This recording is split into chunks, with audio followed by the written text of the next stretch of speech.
Hammers, how are we doing tonight?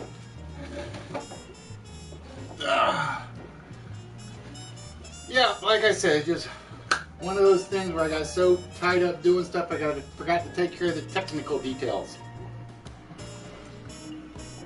One of the technical details was charging the tablet to keep things going. Gotta get where I can get on camera. Here we go. It has been a rough week. That's all I'm going to say. It has been a very, very rough week for me. Work kicked my butt more than once. So I am just trying to unwind this Saturday night. So I am going to probably be imbibing a lot of adult beverages this evening. Greetings, Miss Dova. Just so you guys know, I got 9 or 10 packages boxed up, ready to go. And the only one I have not boxed up is Night, because Night, hopefully when you get on, you will get the correct address and get me your mailing address so I can get the package out to you. Yes, amen to unwinding. I think the problem is I usually take like 1 day vacation from the office every month. I didn't have a chance to do it most of last month. So I kind of feel like I'm approaching that burnout thing. So I got to get some vacation time scheduled and used. And of course, my entire vacation time will be me sitting down here and working on games, probably. Knowing me. No, actually, I gotta get some serious yard work done. Work on some games because I went back and checked a couple of them, and somehow I broke 3 or 4 of them pretty badly. Oh, no. There is no taking anybody's stuff. No taking anybody's stuff that doesn't have your name attached to it. Besides which, you got one in the pile as well, Turtle. In fact, it got so bad, I actually had to... I cannot measure anything for the life of me. I cannot do it. It's like I have 1,000,000 boxes over here for shipping stuff out. I put one prize in to Eminem, I think, and it didn't fit. So I'm sitting here and I'm like shuffling and reshuffling and rearranging everything. Now I actually played some Division today, finally. I finally sat down and did it. I figured I didn't want to work on anything today. So I actually sat down and played some Division. I'm really bad at it. I mean, really bad. Let's put it this way. I am only just past the headquarters setup. And I played the hospital scene. God, how many times did I play the hospital scene? Like 20 times before I got through it. So it's like, yeah, my shooting skills in video games not that good. Now you give me a simple game with point and click, and I can manage that. I don't know about Division. It's beautiful, but it's killing me. It really is.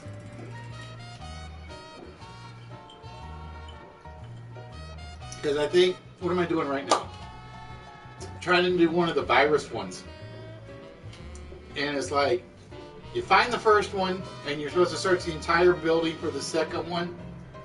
I have been up and down, back and forth, round and about, right and left, and it ain't there.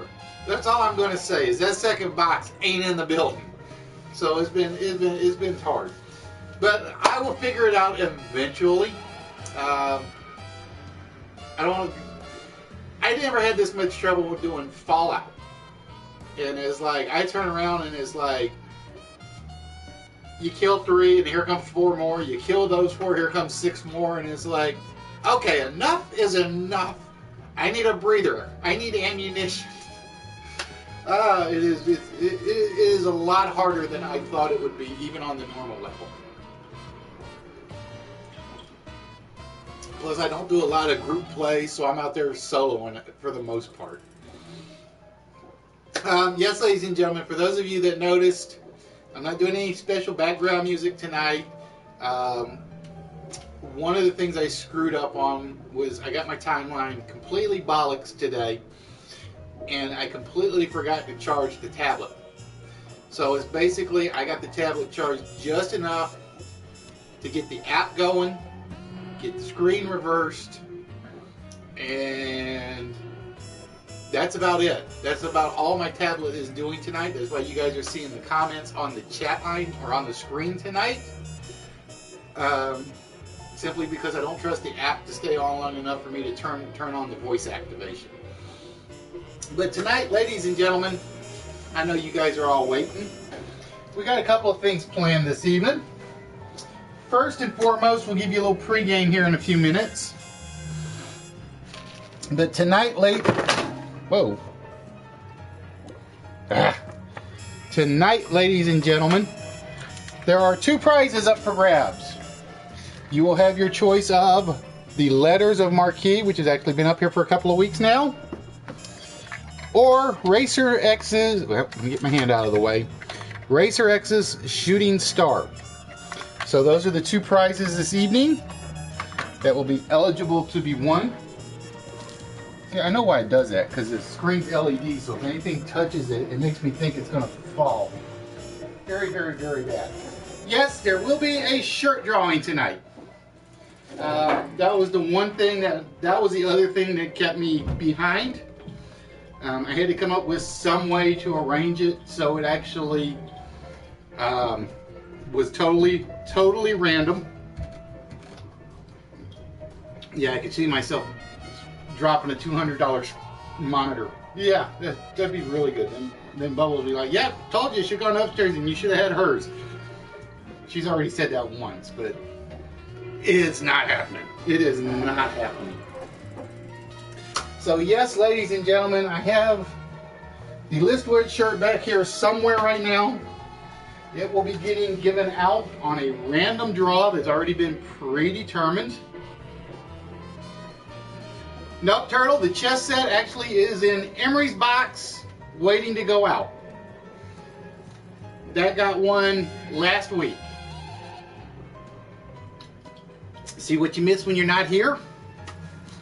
Now, before we get started, got 2 more goodies to show you guys tonight. If you have seen the Instagram account, you have seen these already.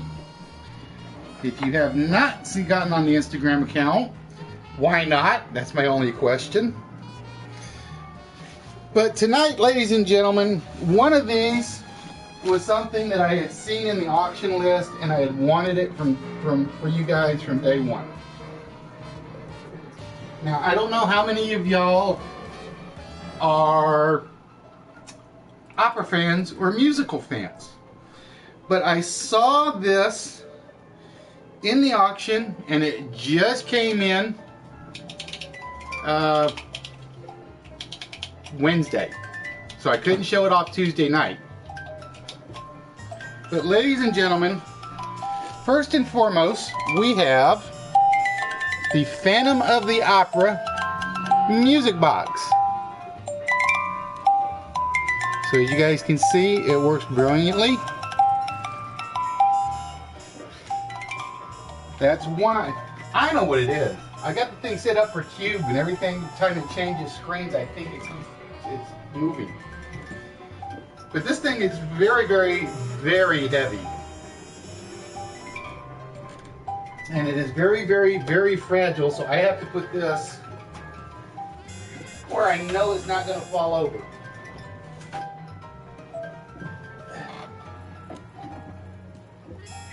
So you guys might hear that for a few more minutes. I think I wound it up a little further than I had intended. Well, you know you don't need the smartphone to view Instagram, right, Turtle?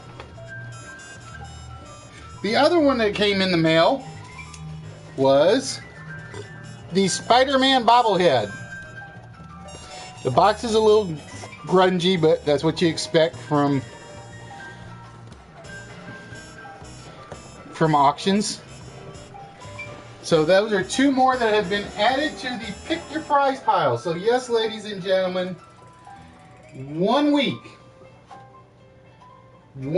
ladies and gentlemen, it is pick your prize night, which basically means we're going to run as many games as I can mentally withstand, as many as I can get working. If you win the game, of all the photos on the pick your prize pile list in Facebook, you can choose whatever you want out of them.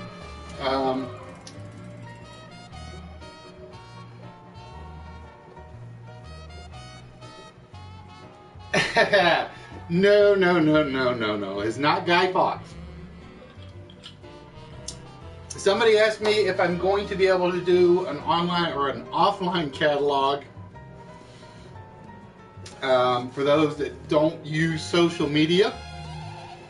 My answer is I'm going to try to work on that this week along with some games. So it'll be like game catalog, game catalog, game catalog, game catalog, so on and so forth. But yeah, like I said, that thing is heavy.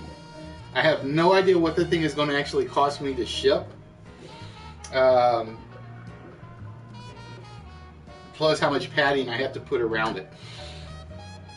Alright, ladies and gentlemen, I have done enough chit chat to get things started here. So with that, we're going to do part 1 of the show tonight. And we are going to give you reflections. Now, ladies and gentlemen, I apologize for the glare on the TV. I have tried everything I could think of to resolve that, and I am still stuck other than completely rearranging things. I have tried moving my TV, I've tried moving this one, I've tried moving the camera. I cannot get rid of that glare. Hopefully it will not come into play tonight. I use the word hopefully because I'm doing a dark screen show, so I'm praying it works. But what you guys are looking at on the screen right now, while I continue to do a little more chit chat, is reflections. What you see are a bunch of superhero alter egos in a reflected format, as if you had the mirror right above it. And they go by pretty quick. What you're looking for are the superheroes that they are representing. I will not be giving these out till after the show, so it's just one of those where it's just keeping them in the back of your head. And while we're doing that, I told you guys I'm going to be doing a lot of adult beverages tonight. I really, really am. And I missed one of the auctions I was going to watch today for more goodies. But, like I said, my time management skills today were not the best. I think my time management skills all week have not been at their best. I think that's what was killing me. Blunders from trying to get stuff done too fast, doing stuff too slow, and doing the wrong things the wrong way. So hopefully we'll get unwound, we'll recharge the batteries, and we will start over with a new week starting tomorrow. Hopefully, right? Now, while you guys are going through that list, I have to see if I can find where I hid the shirt. Yep, there it is. So yes, ladies and gentlemen, that will be going out tonight at some point. Ta-da! There we go. Oh, that don't look too bad, actually. Just lay it right, well, except I can't see part of my screen. Doesn't help when you can't see part of the screen.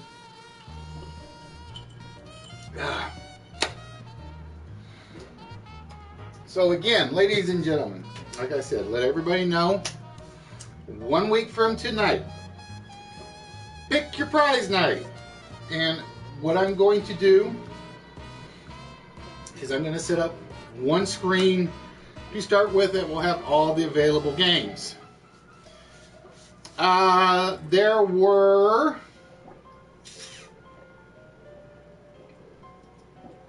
I want to say 91 slides.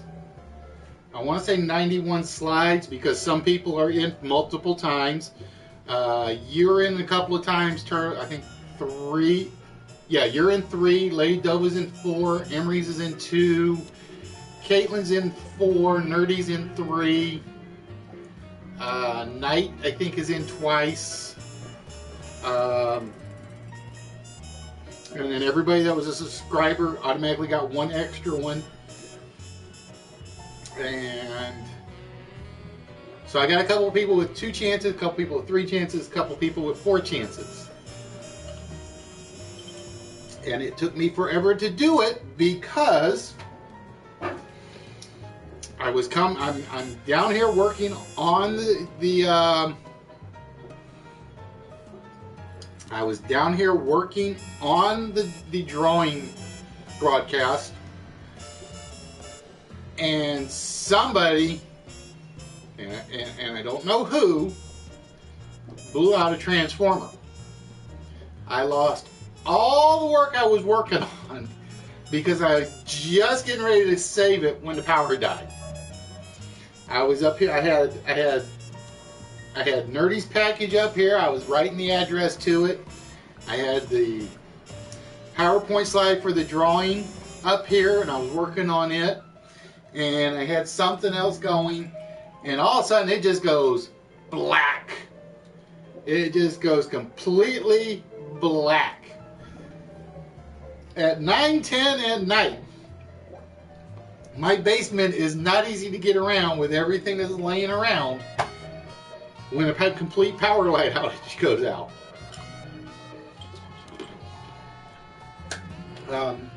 Because it was like, as I'm walking out, I almost trip over the table with with a ton of the goodies on it. I get to the steps, I can't find the first step.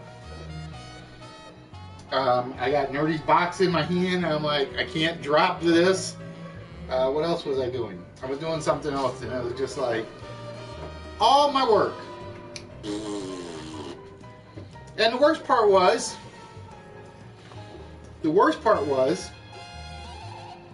I just used the opportunity, and I was like, okay, I'm going to bed. I'm done. 4 o'clock the next morning, power comes back on. Power stays on at least till I leave the house to go to the office. I come back home before Bubbles gets home, and something doesn't look right. And I look up, and the Wi-Fi unit is off. The microwave clock is off. The overhead living room light is off. And it's like, it went down again, didn't it? So I come down here, and because the PS4 is set to auto boot, it was like, you had a power outage. This computer's battery was about dead. That computer was gone. I don't even remember what else was off. But it was like, oh, I was not a happy camper that night. Alright, ladies and gentlemen, I've let the mini game go long enough. I have to find a new blank page, so I have it. And ladies and gentlemen, tonight I decided I was going to go with something a little more on the open side. And this is one of those that kind of threw me because I opened one and it didn't work, and I'm like, please tell me I didn't screw up another game. So tonight, ladies and gentlemen, we will be playing, if it'll start and the power don't go out again,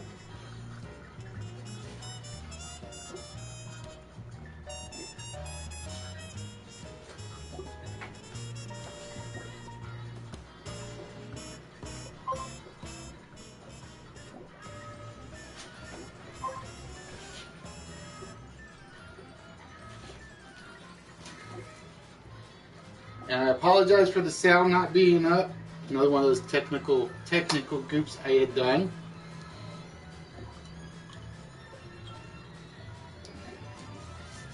And I still got to get a new banner from Al.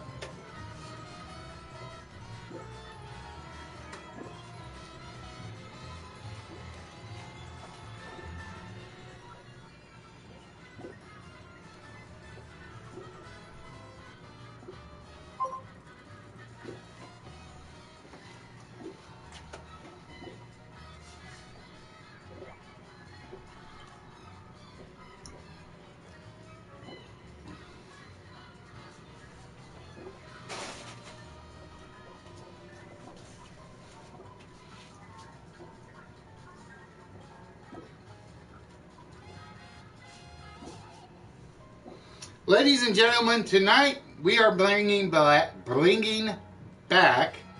Chain Reaction. For those of you that don't know, this is the game show that the Game Show Network is trying to drive into the ground. And I hate them for it. Not to mention they still do it that screwball way with bids and bets and all of that good stuff. Which, of course, we don't do here. What we do here is one of two games. We do trivia or we do word games. And tonight, Chain Reaction is always a word game. So, ladies and gentlemen, for Chain Reaction, it is very, very simple. You simply have to link the word angel with the word license. Now to do that, give me 1 minute. That is going to bug me. Oh,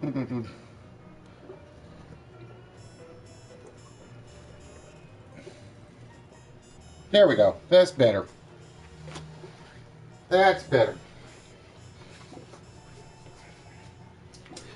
To do that,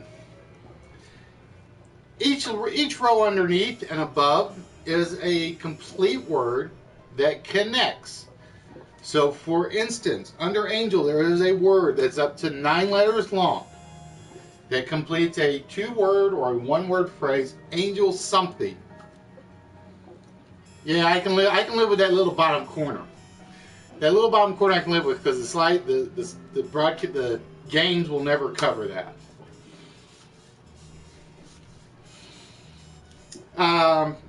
And if you use the one at the bottom, we have a word that blank license.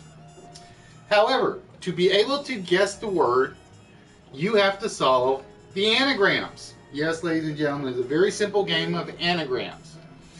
And tonight's anagrams are all famous scientists.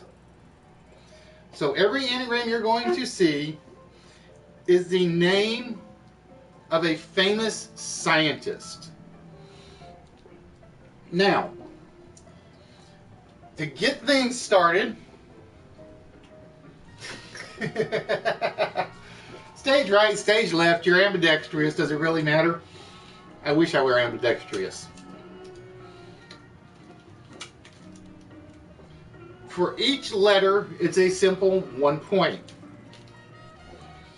If you get all the letters, or if you give me the word, you get the length of the word as a bonus. So, for instance, if it's a 6-letter word and you solve it, you're going to get 6 points.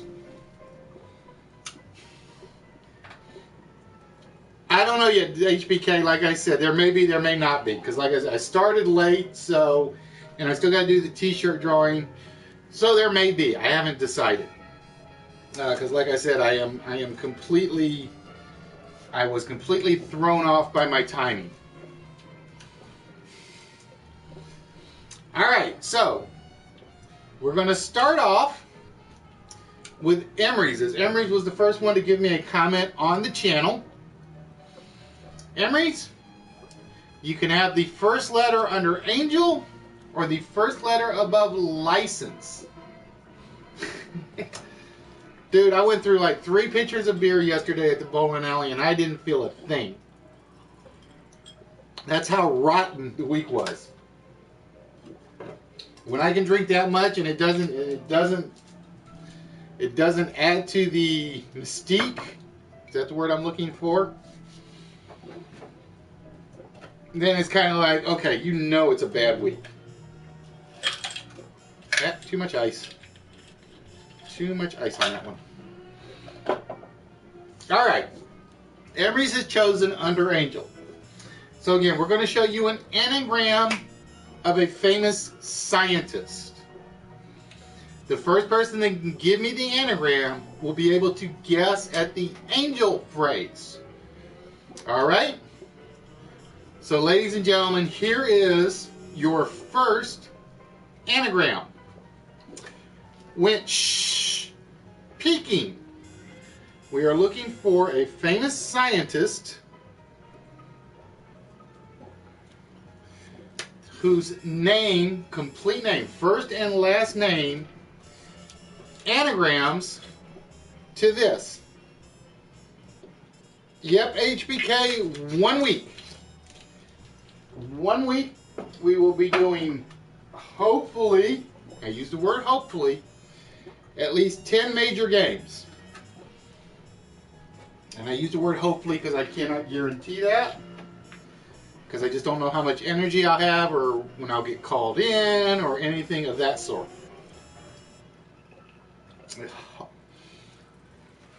Correct, Emily's. We had Stephen Hawking. Went peeking was indeed Stephen Hawking. So that means Emery scores the first point of the board.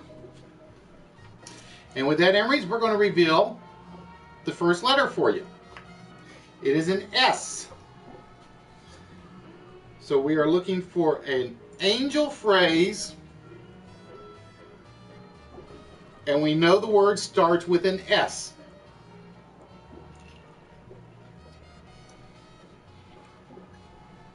And if you can tell it to me right now, you get the bonus of X number of points. I'm not going to tell you how many points, because that would be cheating. So we're looking for angel something.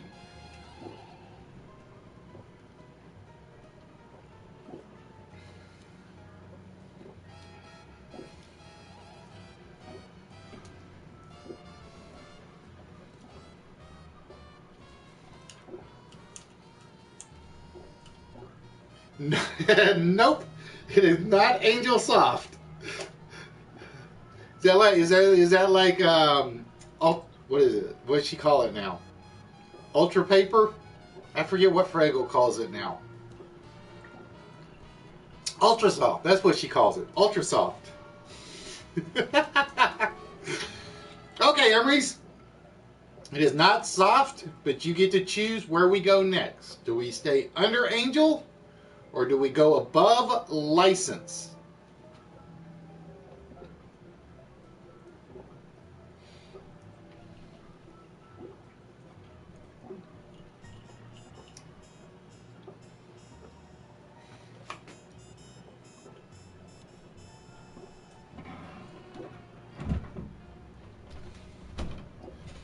We're going to go under Angel again. All right, ladies and gentlemen. Here is the second scientist that we are looking for. Drinks no rainfall. This scientist drinks no rainfall. Now I will give you guys a bit of a warning. Some of these are modern scientists, some are not so modern.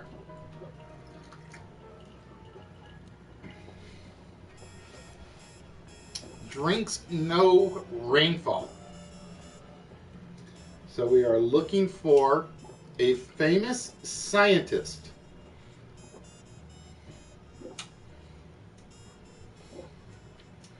And I'm reluctant to touch the timer button because I still don't know if I've ever fixed that. As long as I've had these files, and I don't know if I've gone back and fixed a couple of bugs. Man, we could try it and see what happens.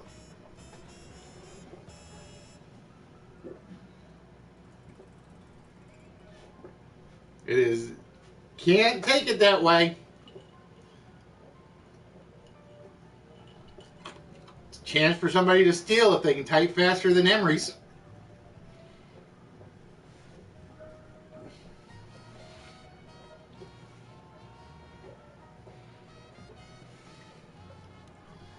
Type faster than Emery's and type it correctly.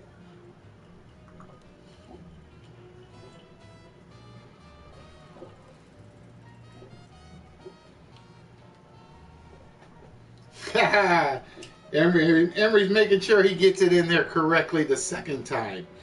Indeed, it is Rosalind Franklin.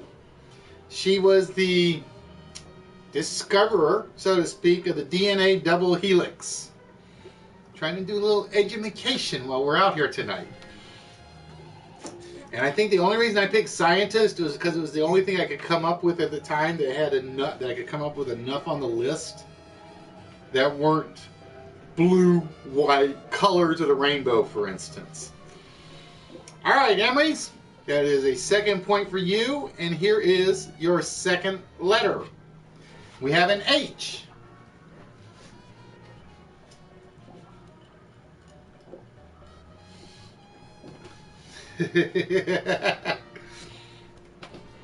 And you have to get the names in the order. So it's the first name, last name.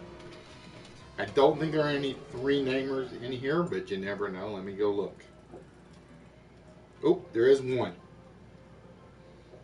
We have two three namers.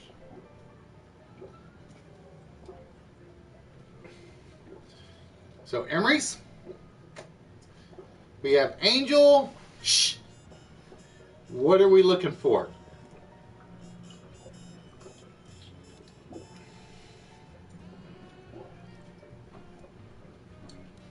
Nope, it is not Angel Share. So with that, it is your choice again. Now what I'm going to probably, because I'm planning on using this game next week, not this specific one. What I think I'm going to do is it'll be probably limited to. No, actually, I think this will probably be one of the few open ones. Now that I think about it, this will probably be one of the few open ones. All right, Emery's is going to go with Under Angel again. And what we are looking for, Enjoin Harp. Enjoin Harp.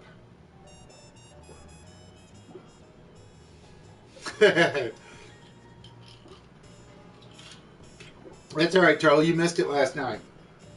We're at the bowling alley, and my first game stinks. I mean, stinks. Well, we're bowling the blind team because there's only 7 teams in the league. So it's like we said, first bowler was bowling Helen Keller. Second bowler was bowling against Stevie Wonder. And we came up with the fourth one for Ray Charles, and I'm sitting there like, all right, who's the third one? Who's the third blind person we're bowling? And then somebody says, Roy Orbison. And I was just like, yep, that's it. More Roys. Correct, Emery's. It is John Napier, the Scottish scientist who helped develop logarithms. And with that, we drop another letter on the board. And we have an A. So we have Angel Blank. Emery's, what are we looking for? And I want to welcome those of you that are in here and just lurking. I saw like the 6 pop up and go away a couple of times. We are live from PlayStation and Ustream's only interactive game show. Correct, it is Angel Shark. And with that, you score plus 5 points for a 5-point word.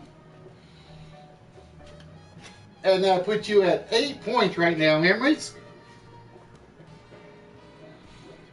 Angel Shark was the first one we were looking for. And Emery's, would you like us to go under Shark or above License? Yes, I did. I actually did that, Turtle, because it was just like the perfect person to use. All right, we're going to go above license. And above license, we have They Broach. They Broach. So again, we are looking for a scientist of any field. They Broach. But I want to welcome those of you that are lurking, that aren't participating. I just want you guys to use your little gray cells, as Hercule Poirot would say. Speaking of which, I got to admit, I like the point and click game of ABC Murders. It's going to be really short, I have a feeling. I'm very disappointed in how short that game is going to end up being, because it does make you think.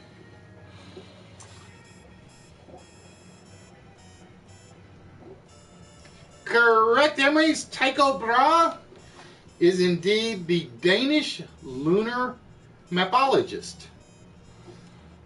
Emery's in first, and he gets an R. All right, Emery's, we have R license. What is the R license that we are looking for?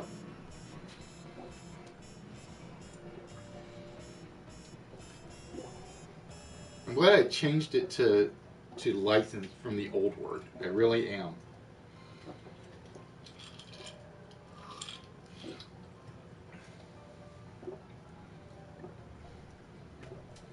So we have an R license.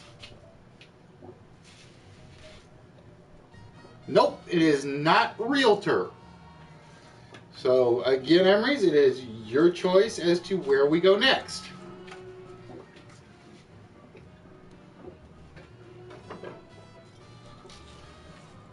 Very good guess. I would have probably thought something very similar on the first letter.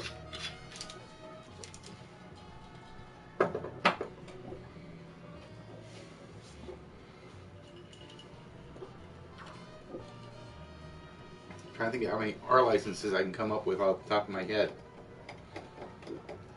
2, 3, I think 4 just off the top of my head. All right, he's going above license again. And here is our next one. I mock haiku. I mock haiku. So again, we are looking for a famous scientist of any field, of any era. Now, if you don't need a license to be a Roy, I think you need a license to hunt Roys.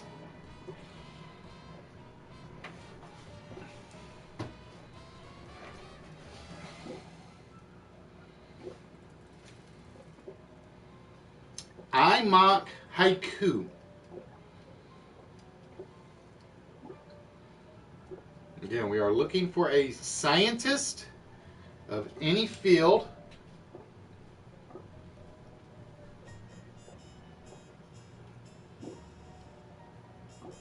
Other way around, Emery's. You got to get it in the right order.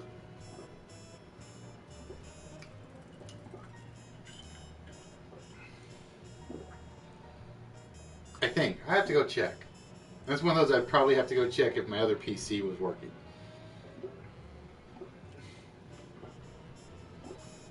Yeah, Michio Kaku.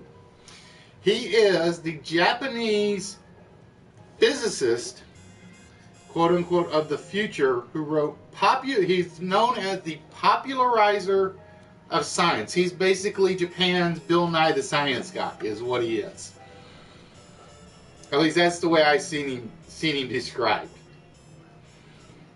All right, Emery's. We had another point to your board, and we have an A. So again, we are looking for something licensed.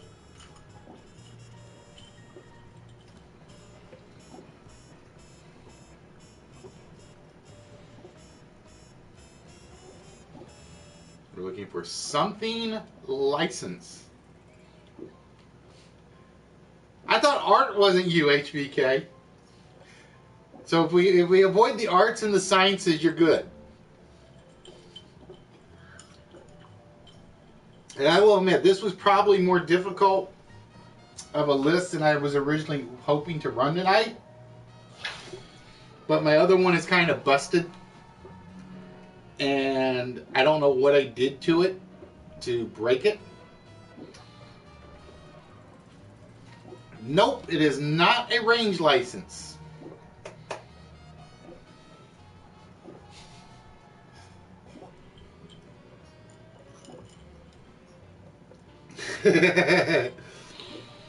I will tell you guys, there are some tough ones in here. There are some scientists that should be better known.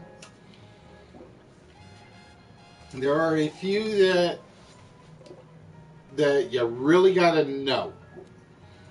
And like I said, I was reluctant to use this one just for that reason. All right, number 5 again. Above license.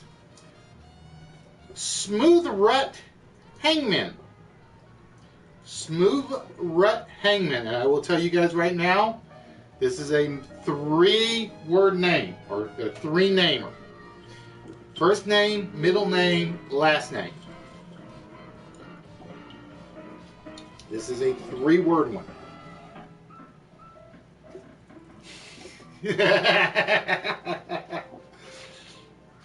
Oh, see?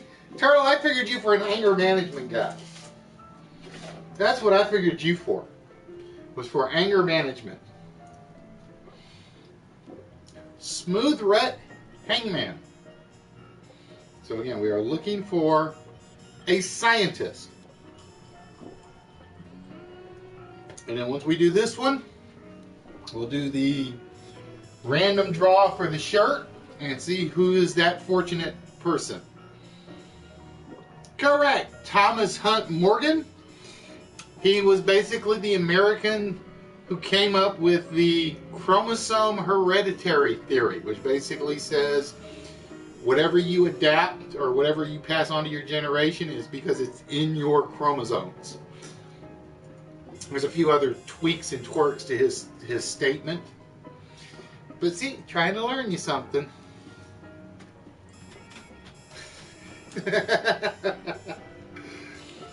Alright, Emery's. So we have rad license. What are we looking for? Oh, like I said, there are a couple I can see even you jumping in on HBK. I really do, because they're not all bad.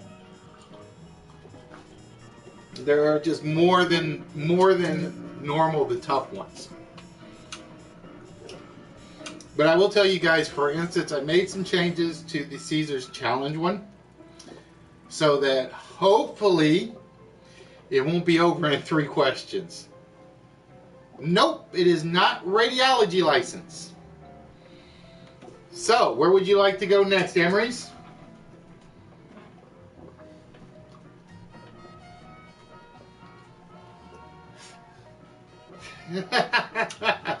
See, does number 3 count as science or does it count as engineering? See, I don't think Mythbusters counts as science. I think Mythbusters only counts as engineering.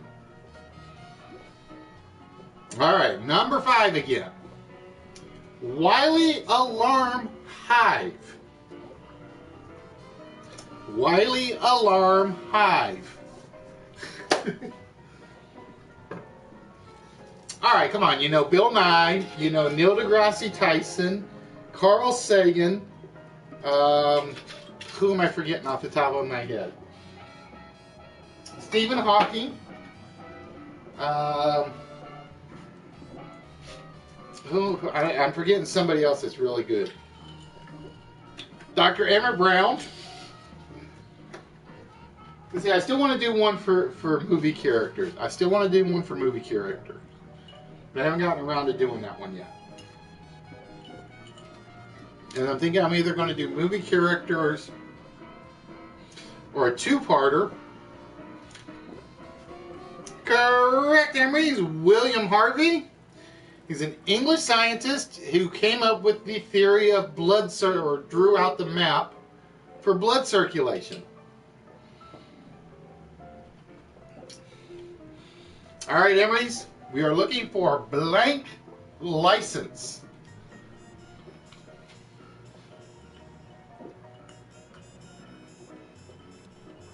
Blank license. But yeah, like I said, I'm thinking about doing like a two-part one, so to speak.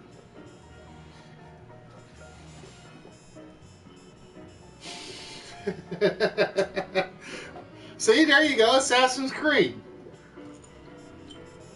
And who said video games never help you with anything? Correct, Emerys, it is a radio license.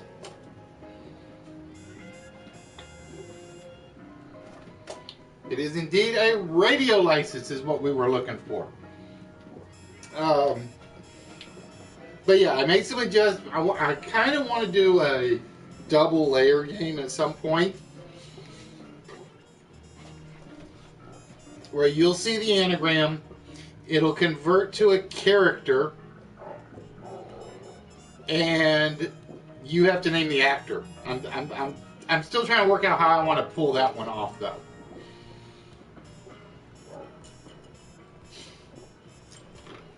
All right, below Shark. And below Shark, we have Rich Zenith. We gotta see what this is. Rich Zenith. We gotta find this one.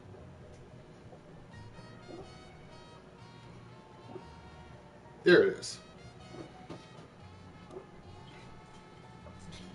Rich Zenith.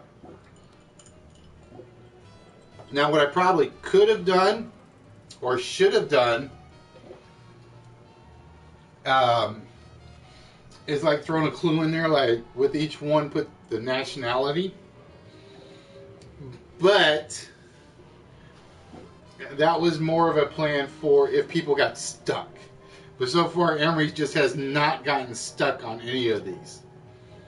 Correct. It is Heinrich Hertz, German scientist with the radio waves. All right, Emerys. We have Shark A. What are we looking for that starts with an A?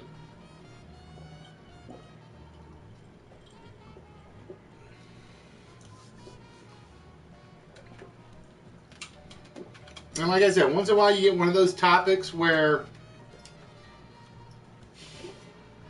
oh, there's always bragging rights, my dear. There's always bragging rights. And I may throw, because I was thinking about throwing up a second one. I really was, because I started late.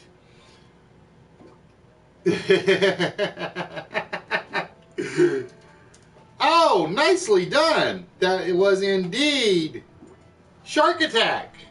He nailed that one early for another 6. Alright, so it is very, very, very simple here. I may not even have to complete this board. Let me see.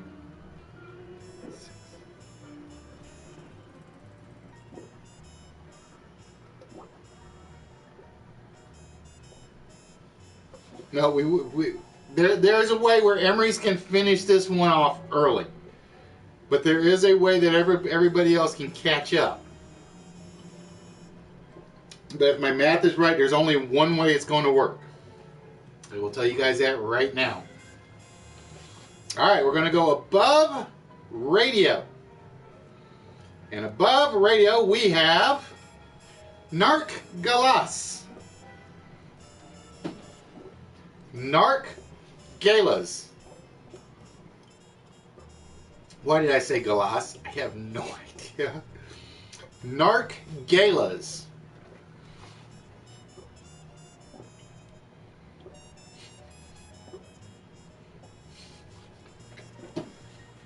Now, believe it or not, if I show something for Speed Racer, Emery's is about the only one I know of that goes as crazy about it as I do. I've got people that are crazy about other ones. For instance, correct, it is Carl Sagan. And we're giving you a C. Nope, it is not a ham radio. Can't be a ham radio.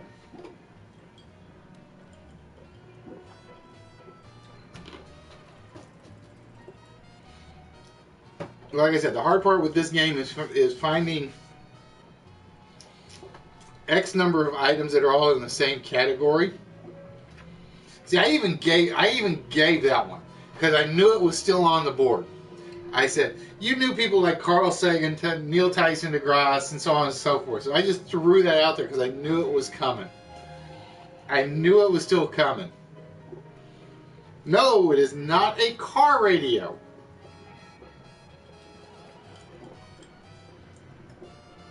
So, Emery's, it is your choice again. And we're going for above one more time. Botch Borers. Gotta find it. Botch Borers.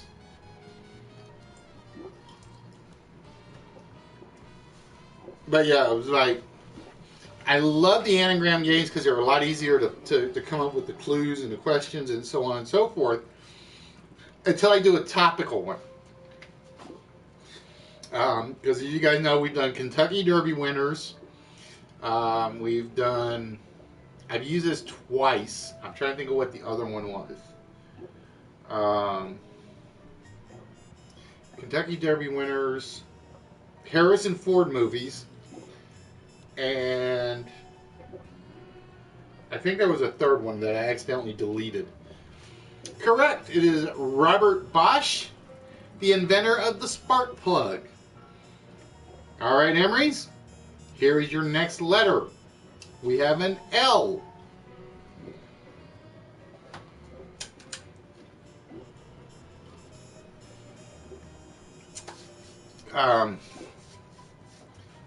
Because I have to come up with like 16 or 17 minimum for a chain reaction game. So these are harder to put together. Whereas I put together the Caesar's Challenge game thinking, okay, it's going to be tough because you're only going to see the letters for a short period. You pick one, all the rest will disappear.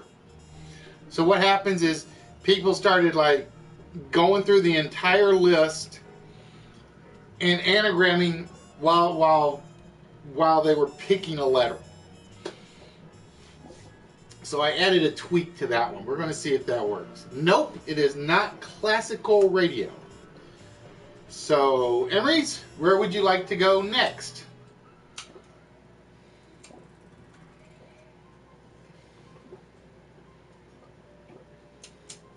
We can go below attack or above radio. I almost said CL.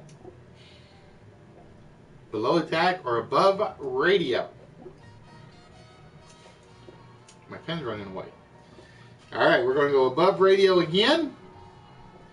And we have Unborn Berets. Unborn Berets. And the other hard part for anagrams is basically, because I could come up with a huge list of scientists, for instance, is what this one is. But then I have to be able to make them into readable anagrams.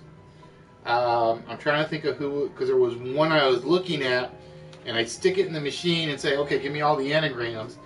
And all it could give me were like two letter words. And that was it. And I'm like, not going to work. Or one of these that I have is for classic literature titles. Correct. Robert Bunsen, the German chemist. And we have an O. So, Emery's, what is our blank radio?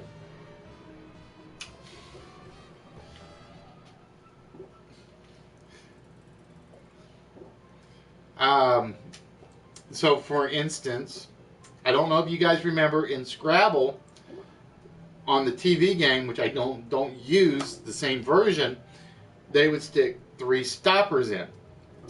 So to try to get people to avoid solving it on the first guess, I threw stoppers in on Caesar's challenge.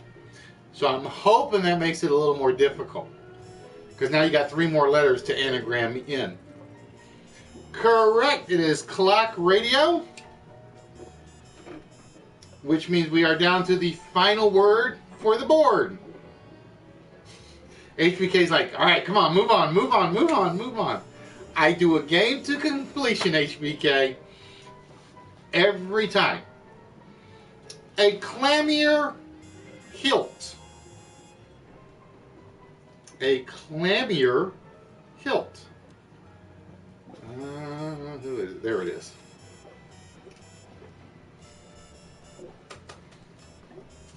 And then I will decide what to throw in.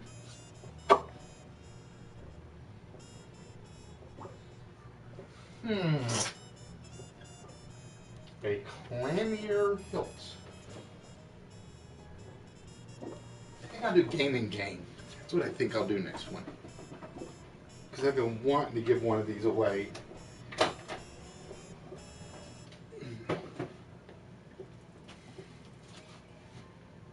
Correct. Maria Mitchell is an American female astronomer, and I didn't write down what she was most famed for. I have no idea right off the top of my head. And we have a V. So, Emery's, we're looking for attack blank or blank clock with a V.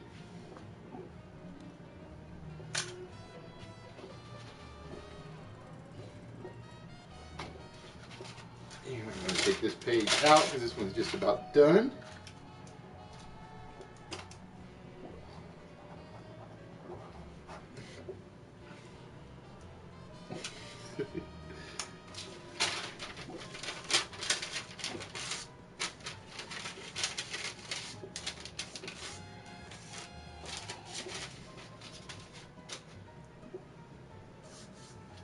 Attack blank or blank clock. Emery's, what are we looking for?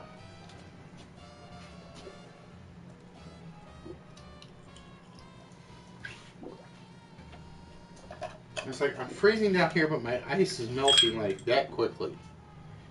Correct! It is indeed the vector clock. Dun, dun, dun, dun. So Emery's pretty much ran a clean sweep on that.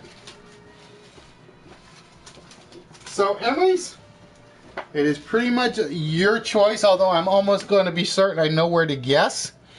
Would you like the letter of marquee or the shooting star? Like I said, I know it opens. Although I don't think the trunk part opens. I've never tried. I'm assuming this is Emery's choice. I don't know, because like I said, you guys have proven me wrong on times. Because like I said, when you guys got I think it's you, Turtle, that got the manga magazine. I can never say that word right for some reason. The manga magazine, I really thought you were taking the 1521. I really did.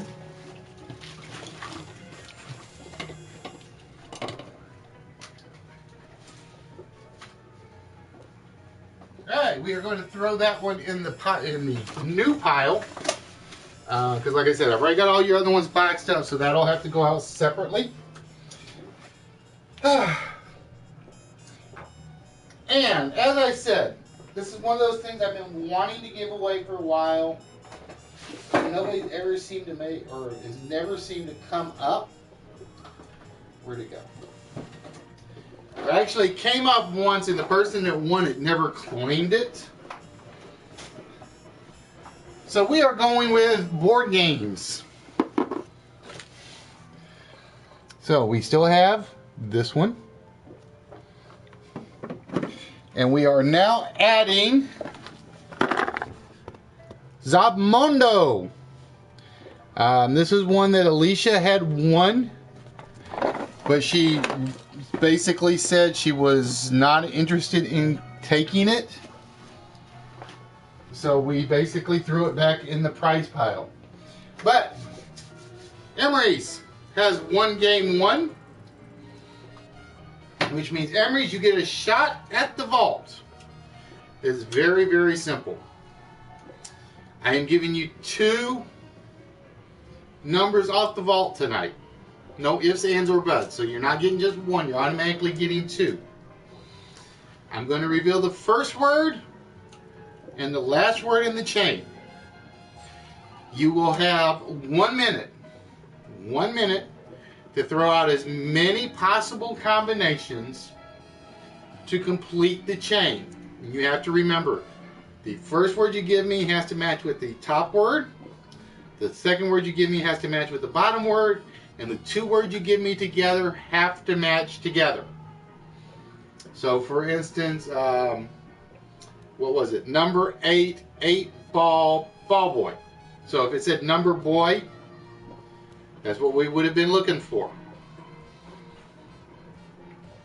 So now I gotta hope it does what it's supposed to do here and gives you the first letter.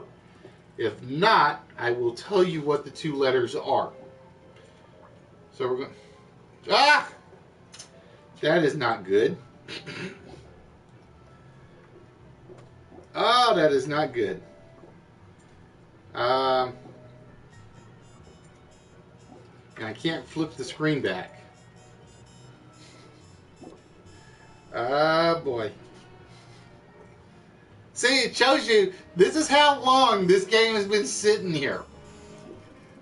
This game has been sitting here that long because when I first started, I didn't know about the flip screen option, so I had to pretty much write all the games backwards. So that tells you how old this is.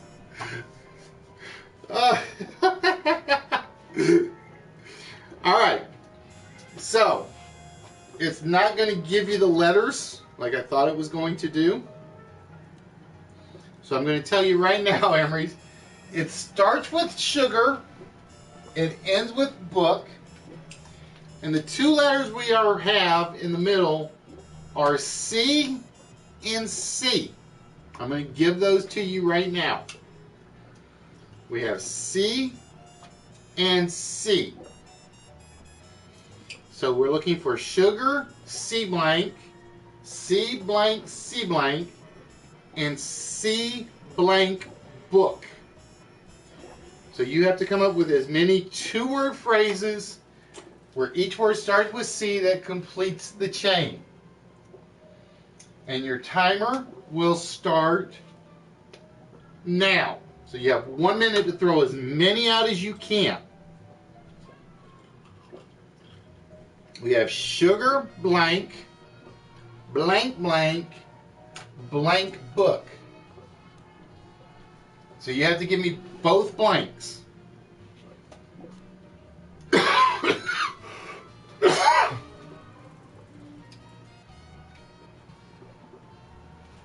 It is not sugar cookie. Sugar blank, blank blank, blank book.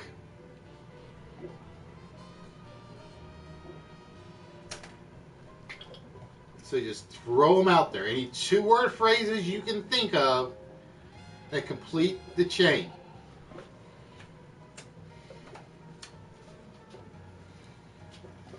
It is not cube card.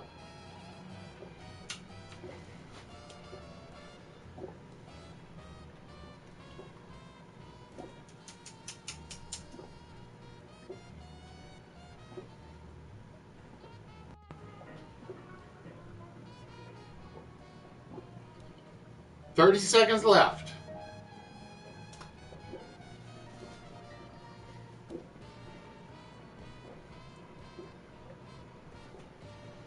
Sugar blank, blank blank, blank book. 15 seconds.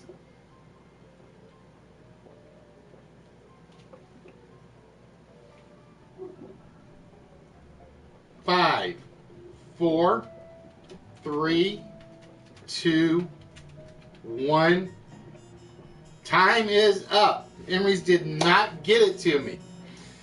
The correct answer was sugar coat, coat check, and checkbook. Sugar coat, coat check, checkbook. Now, what I would have done is if you'd gotten either one of the words right on a 2-word guess, afterwards I would have given you credit for one of them. So sugar coat, coat check, checkbook. Backwards, unfortunately. Can't believe I didn't catch that. Oh, come on. The pressure is not that bad.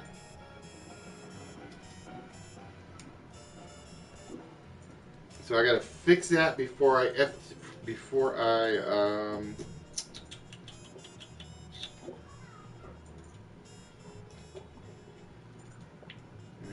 1 minute. I gotta move it to the used games section so I don't use it again. Cookie Monster was a good one, but I don't think Monster Book is one. I don't think Monster Book would have been one. Alright, Emerys, with that means you get 2 numbers off the vault. What 2 rows would you like me to remove 2 numbers from?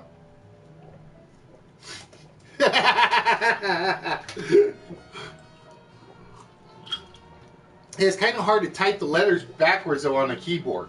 You can type backwards, but reversing the letters so they're out of. Well, I know it's doable. You got to have all the function keys and stuff like that. Row number 2 and row number 4.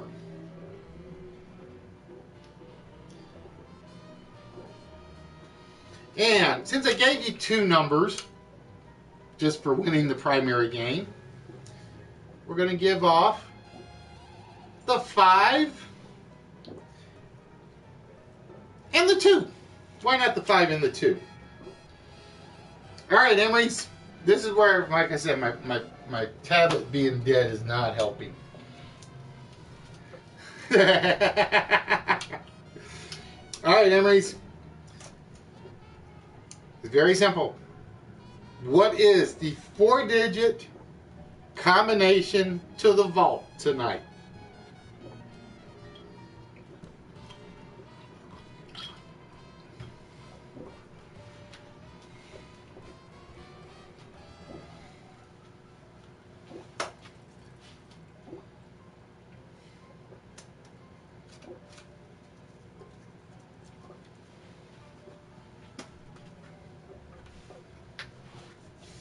Five, 3, 0, 9 is 5309. I knew that was coming. 5309, the combination to the vault. Told you I don't have the music available. No, it is not. So the vault continues to remain closed yet again.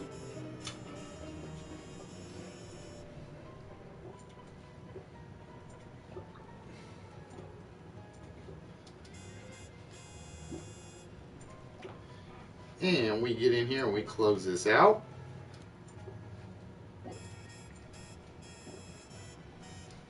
All right, ladies and gentlemen, as promised. And again, I'm not guaranteeing to anybody what name is going to come up, but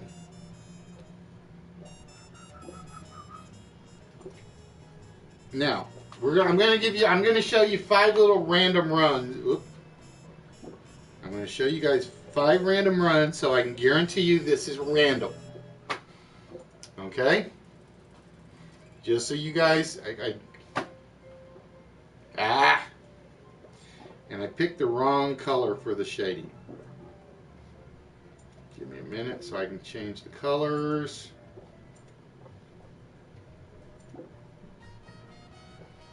I gotta find a color that's visible. Where is the black?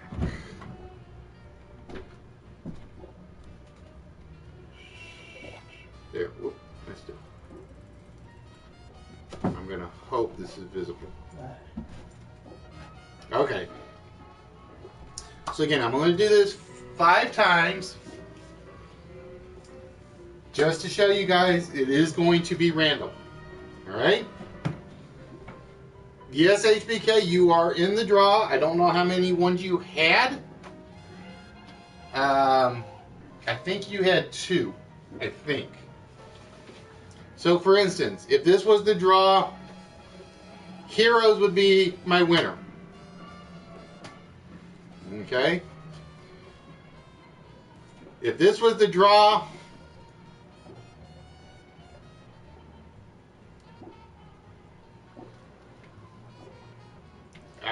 it did. It's not doing random. Hold on. Slideshow. Visual Basic.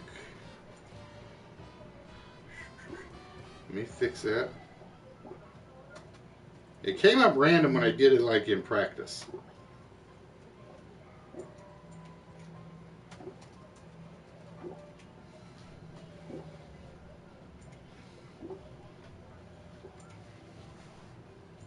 Because I did it about 4 times and I got 4 different names. So I'm going to hope this is test run number 3. In this case, it would have been Dr. Rock. Test run number 4.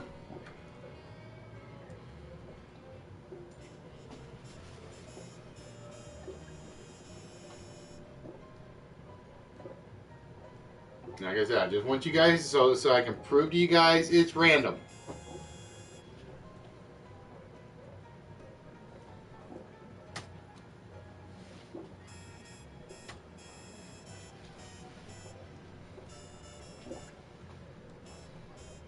And test run number 5.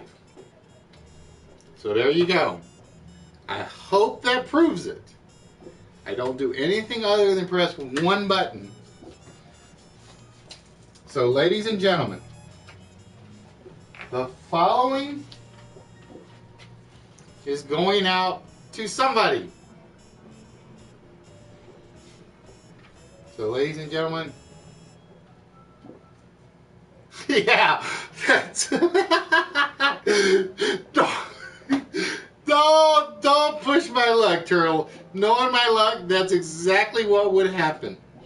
So ladies and gentlemen, the winner of the List Wits t-shirt is dun, dun, dun, dun, Port Life. Port Life is one of the YouTube subscribers. I gotta find out. So here's the trick. If he does not respond to my message on Tuesday, by Tuesday, then it goes back in the drawing.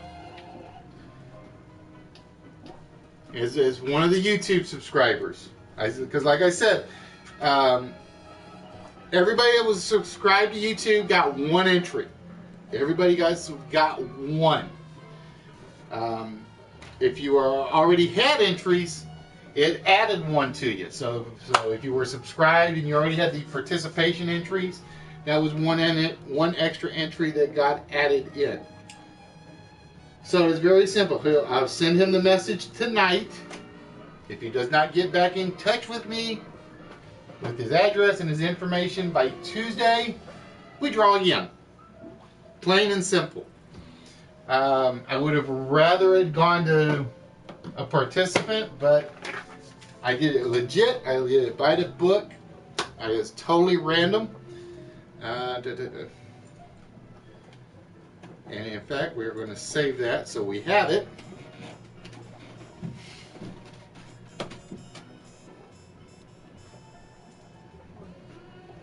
Alright guys, give me a couple of minutes. How many people do we have on the channel? That's my question. We got 7. So we got, let's see, we got, well actually was 6 since Emery's won 1.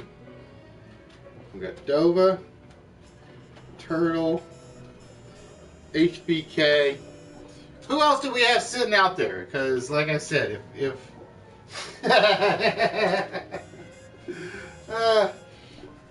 because if we got enough participants, I'll decide on which game to throw in.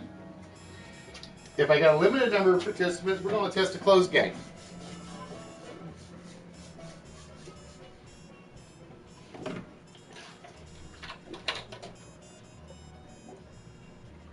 So we're going to wait and see how many are here.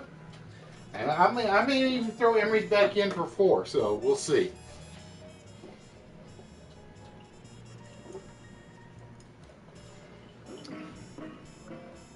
It would be nice. Dang it. I deleted those.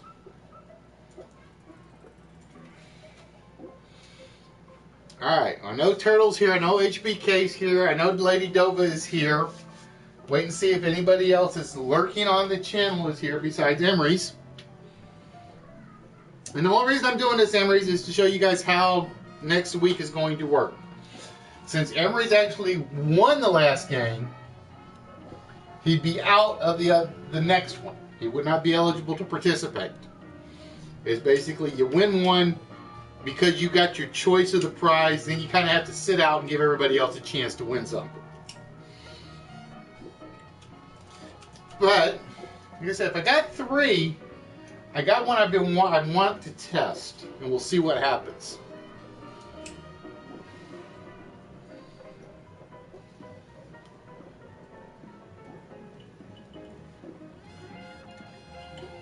Well, see, I can do 3 because, like I said, if I got 3, I'm giving everybody a chance to jump in and say if they're interested or not.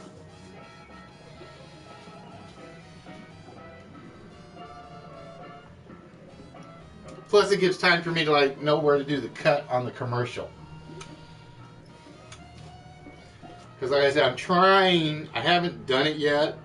I'm trying to stretch out the part in between, and like I said, that's where the tablet being down kind of screwed me.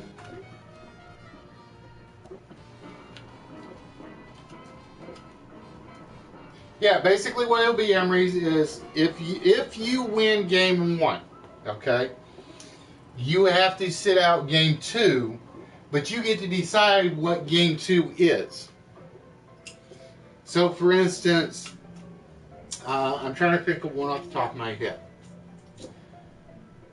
For instance, if you don't like Only Connect, and I'll just use that one as the example off the top of my head.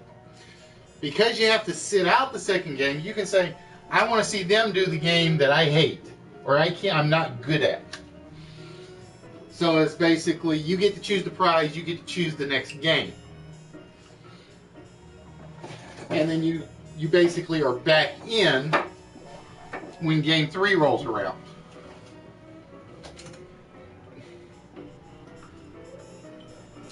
But it was one of those things where it was basically, I wanted to make sure everybody gets a chance to participate. Because like I said, I know there are guys that will not get on till late. There are guys I know will get on early and start early. I swear I have chair ADD today. I really think I do.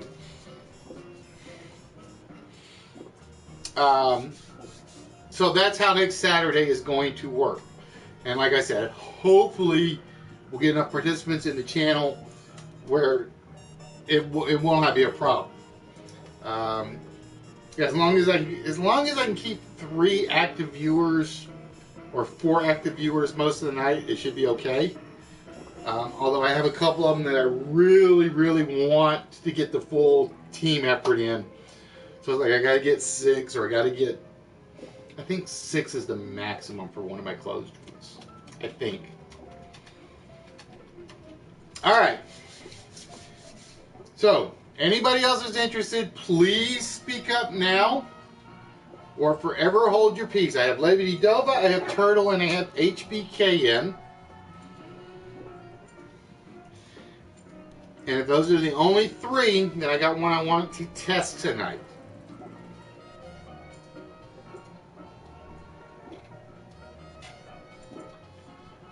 Providing I've got a second one already made. Where is it? There it is.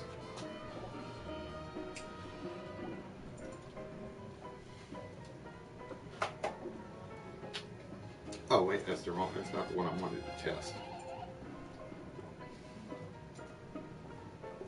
Because I made some changes to one, is why I'm curious. It's what I always use the late one for, is changes and adaptations and things like that.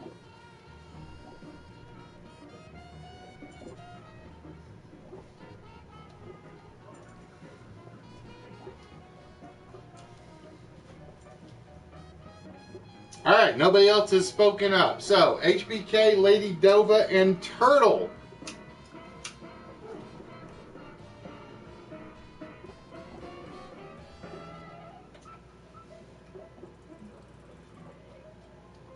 Nope. Won't work that way. Because, again, you pick the prize. So, it's like if whatever it is, it's got to be something you want. It's got to be, because you're picking a prize. It's like, I'm not doing trades, I'm not doing swaps. If you want the, I'm trying to think what I had. For instance, if you wanted the Darth Maul, and you won, and it's still out there, you claim it. It's yours. I'm not going to choose any of the prizes. I will do the basic, here's what's out there if you're interested.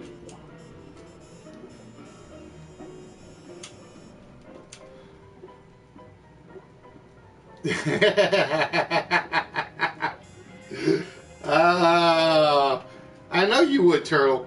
I know you would.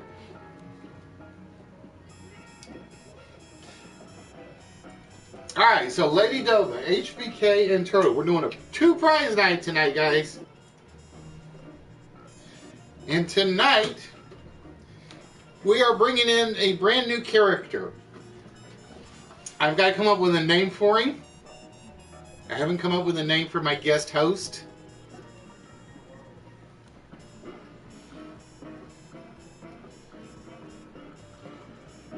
There will be one list on next Saturday's broadcast, HBK, that gives away prizes, yes.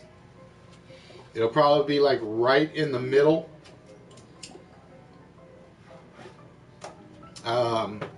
Like if I get to number game 3 or game 4, then the list prize, the list width will be up probably after that.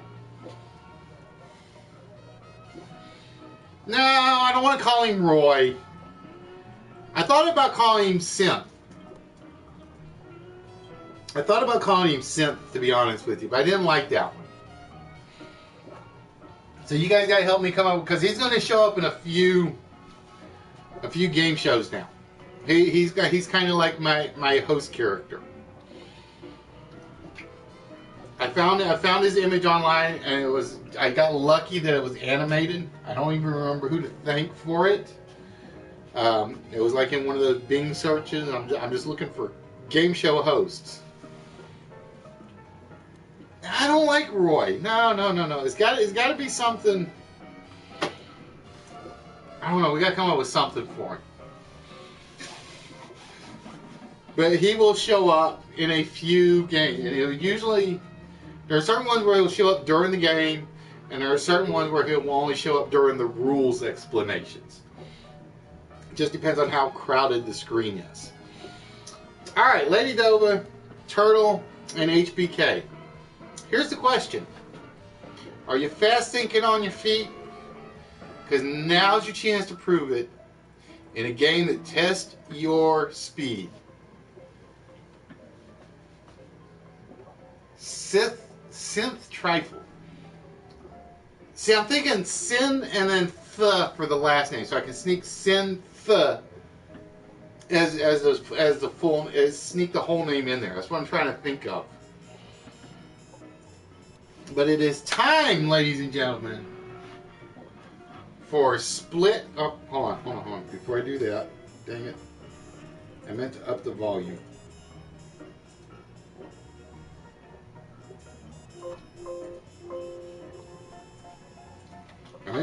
There we go.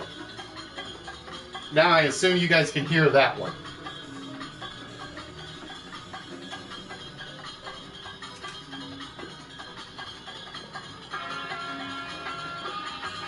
Oh, that might work. That might work.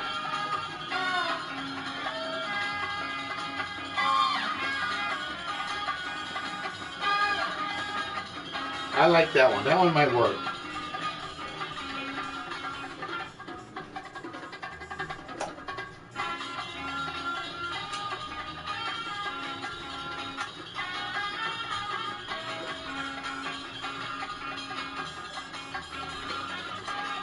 Well, the fast thinking part is only part of it, HBK, as I will explain here in a minute.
I forgot how long this theme song was.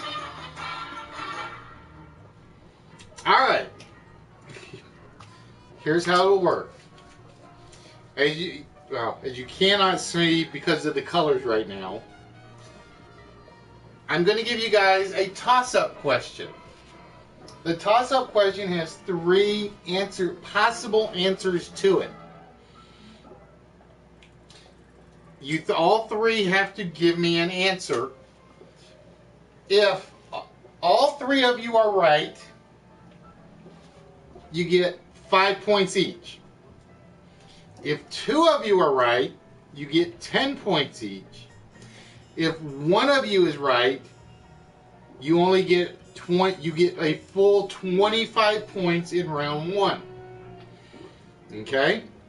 However, once an answer is given, it cannot be used by a second player. So that's where you want to be the fastest, because if you all three give me the same answer, only the first answer will qualify because it's the right answer and it's the first answer. Okay? However, I will take your speed to the next question. So if your first or second is just as important, because what will happen on the second question is I'm going to show you 3 items. Let's put it that way. It's the simplest way to say it. Okay? Whoever gave me the first correct answer will get first choice of those 3 items. Whoever gave me the second correct answer on the toss-up will give me the second choice, and so on and so forth. Okay? So does that make sense? So again, you can give me, if you give me the same answer,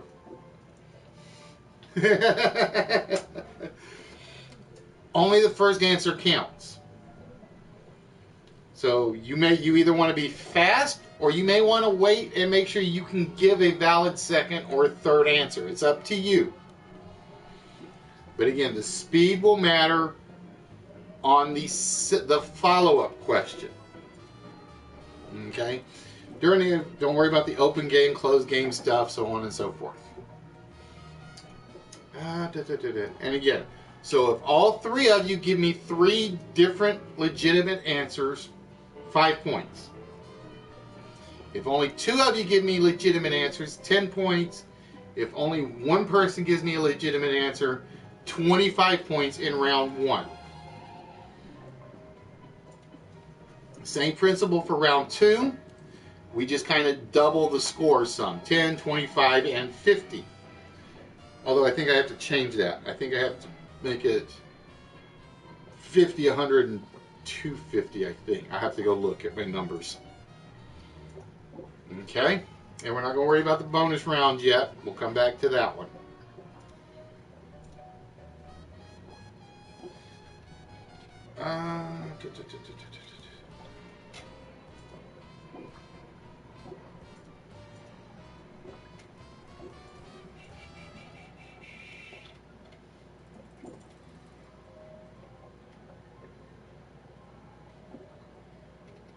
Alright, so bear with me while I check something.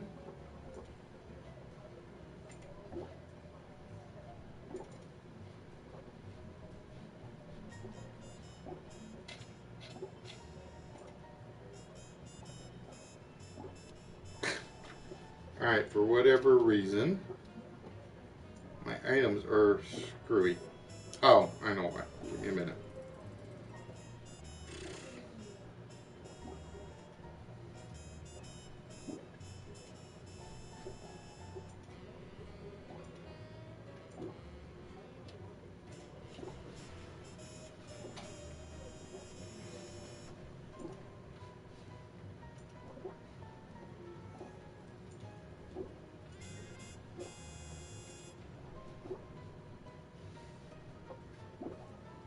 All right.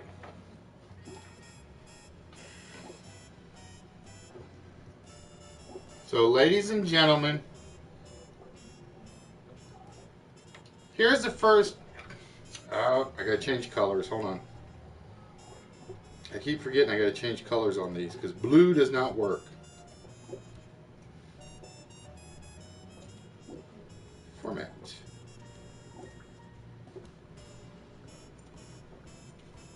It's one of the reasons I do the tests. So here is toss-up question number 1. Name the 3 cities that held the first Winter Olympic Games. So I'm looking for an answer from Turtle, HBK, and Lady Dova. I want the 3 cities that held the first ever Winter Olympic Games. I knew you guys were going to play teams behind the scenes. I just had a feeling. So, ladies and gentlemen, we are looking for the 3 cities that held the first Winter Olympic Games.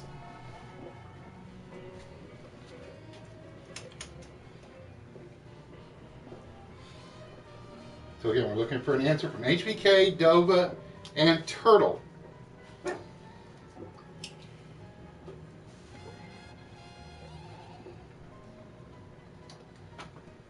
Dova has given me an answer. I will not tell her if it's right or not until afterwards. Turtle and HBK.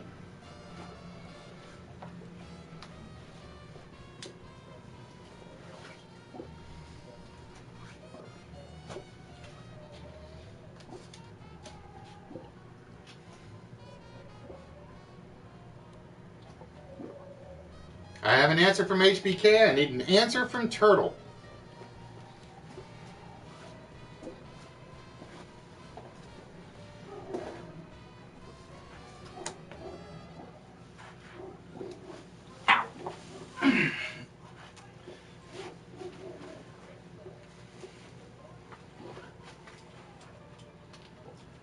Turtle, name one of the first 3 cities to hold Winter Olympic Games.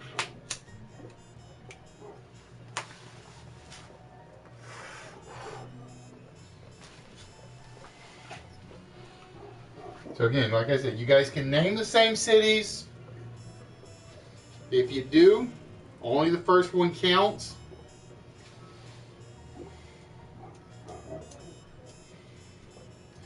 Turtle goes with Chamonix.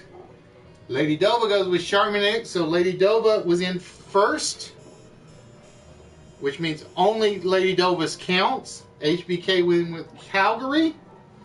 The 3 correct cities were Chamonix, France, St. Moritz, Switzerland, and Lake Placid, New York.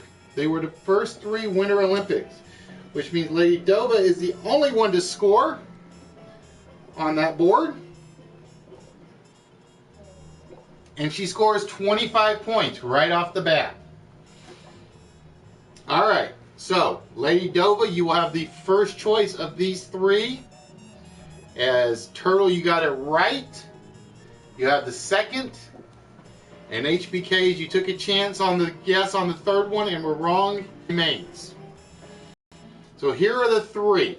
We have 1998 Nagano, 1976 Innsbruck, 1968 Grenoble. Those are the 3 items. So Lady Dova, here's the question. In the history of the Winter Olympics, only 7 American skaters have ever won the gold medal for women's figure skating. We've given you the year and the city. Which American won the gold in that year? Lady Dova, you can choose any one of those 3 and try to answer it. Which one do you think you know?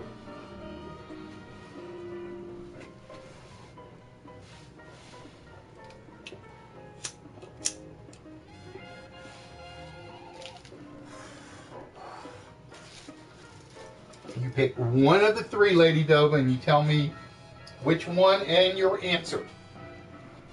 So for instance, if you know 68 Grenoble is so-and-so, that's what you put. 68 Grenoble and your answer.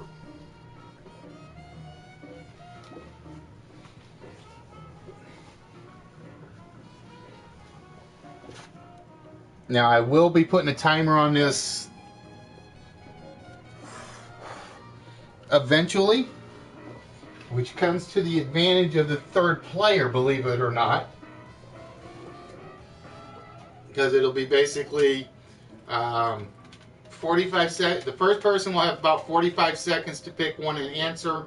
The second person about 1 minute and 15.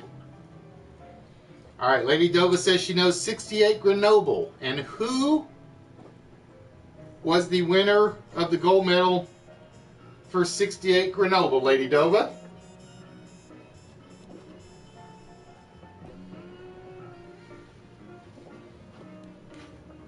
For some reason that is not set to disappear. I thought it was set for that way, but... So Lady Dova, which American skater won the gold medal in women's figure skating in 1968 Grenoble?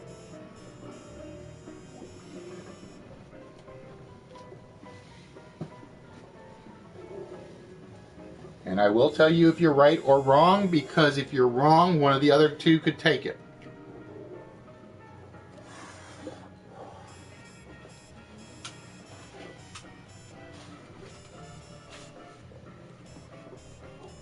That is correct, Peggy Fleming. Oh, it didn't go away. Dang it. All right, so Turtle.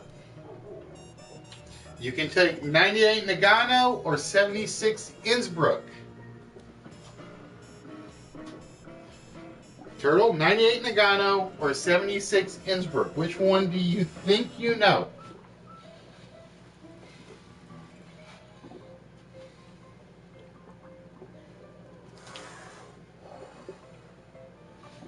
Like I said, I was supposed to be able to remove those, and I don't have it removable.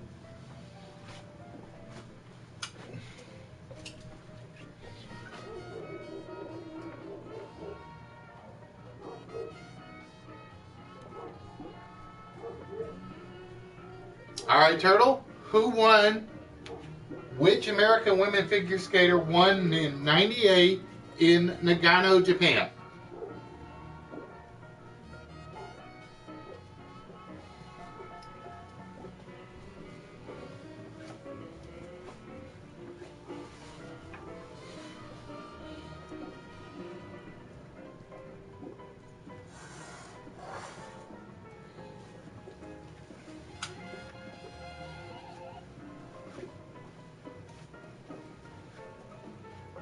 That is correct, Tara Lipinski.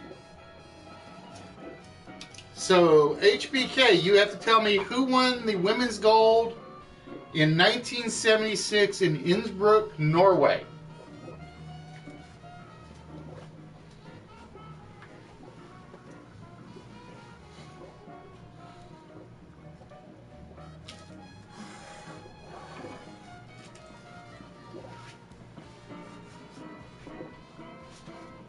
HBK. In 1976, Innsbruck, who won the women's gold medal in figure skating?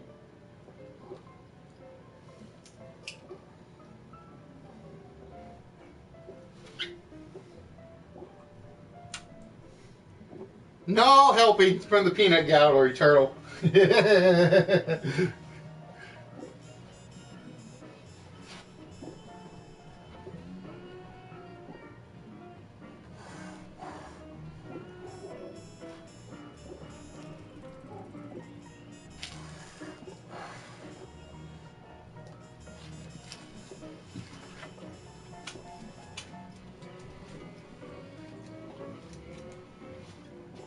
Correct, it is Dorothy Hamill, which means everybody scores 5 on that one.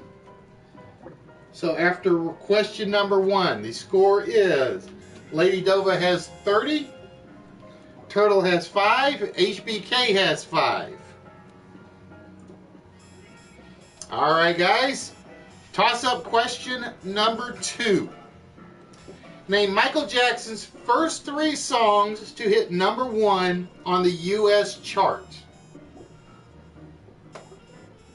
Name Michael Jackson's first 3 songs to hit number 1 on the U.S. charts.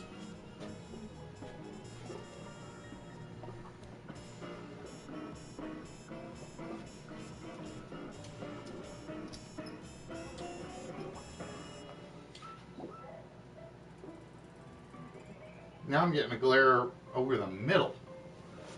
Why am I getting a glare on the middle? Oh, it's not the glare, it's the game. Duh. I'm going to move those out of the way.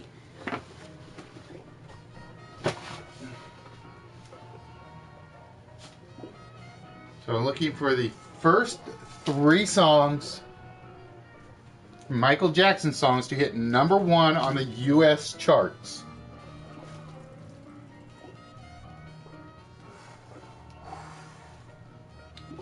Lady Dova says Thriller. So Thriller is the guess by Lady Dova. Need an answer from Turtle and HBK.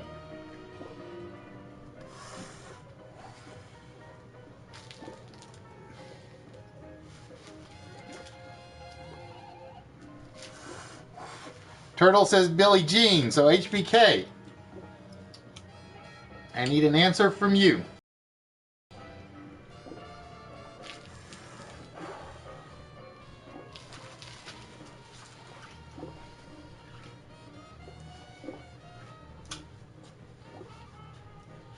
Beat it, and I will tell you, nobody scored any points on that one. His first 3 songs to hit number 1 on the U.S. charts were Ben, Don't Stop Until You Get Enough, and Rock With You. So nobody scored any points for that one.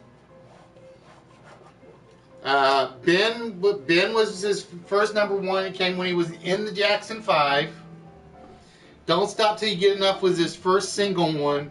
And Rock With You was his follow-up number one hit. In the U.S. charts only. Alright, no points for that one. But we go by the order of the incorrect answers, and this is where the speed counts.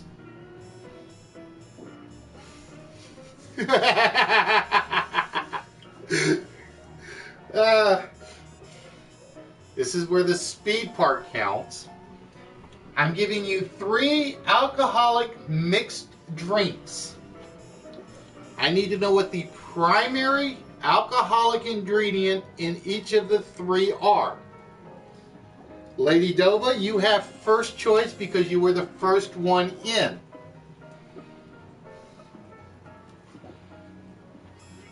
You can choose a cobbler, black and tan, or a joker. Or the joker. That's the name of the drink. I need the primary alcoholic beverage in one of those 3.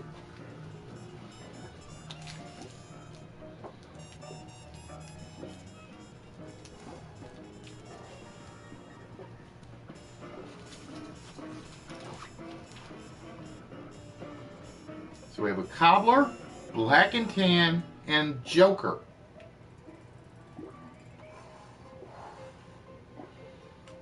Lady Dova, it is your choice.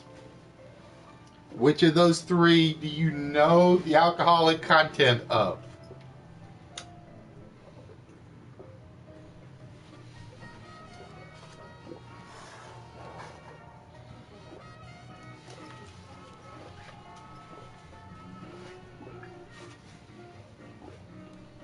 Cobbler, black and tan, or joker?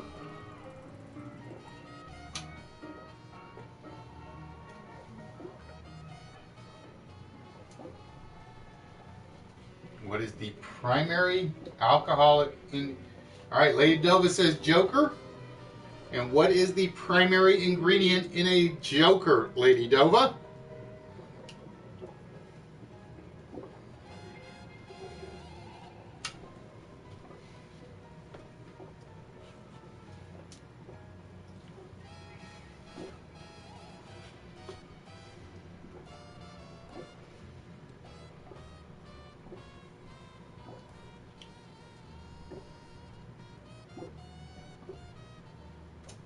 And I will give you guys a word of advice. When you give it, just say like joker and blank for your answer.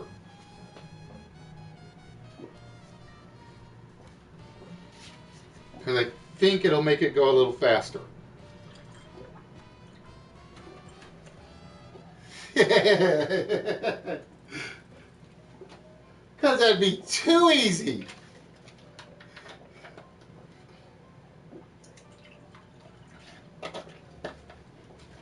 So, Lady Dova, we are looking for what is the primary alcoholic portion of the drink known as a joker.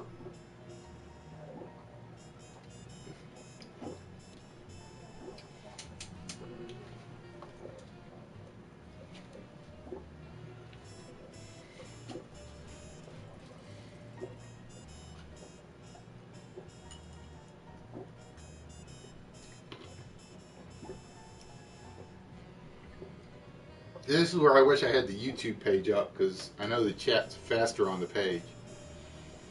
Peach schnapps is not the primary ingredient of a joker. So it means a joker is still available for Turtle and HBK.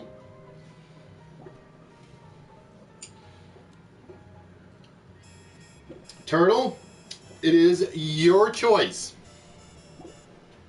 Cobbler, black and tan, or joker? What is the primary alcoholic beverage?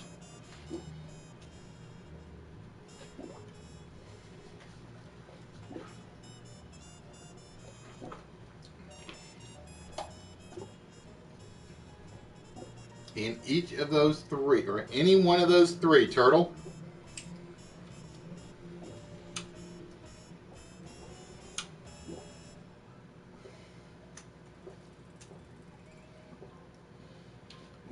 We know it's not peach schnapps.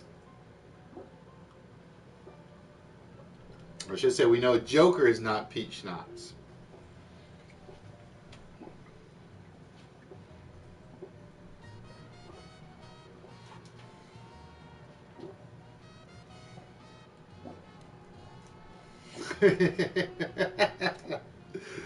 So Turtle, Cobbler, Black and Tan, or Joker.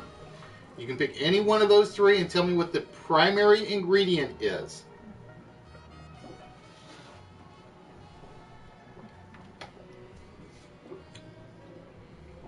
I will give you sherry. I would have taken sherry or wine for the Cobbler. HBK, Cobbler is off the board. We have Black and Tan or Joker for you.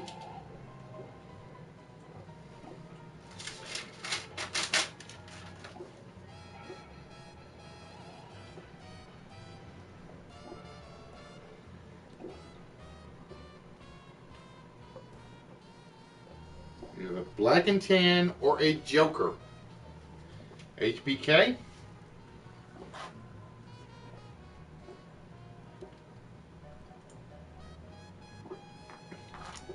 Black and Tan or Joker.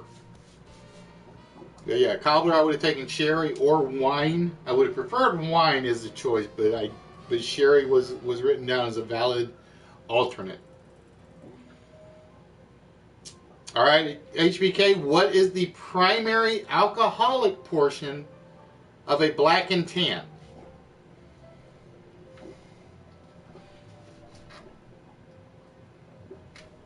If you're right, you and Turtle score 10 points. If you're wrong, Turtle scores 25.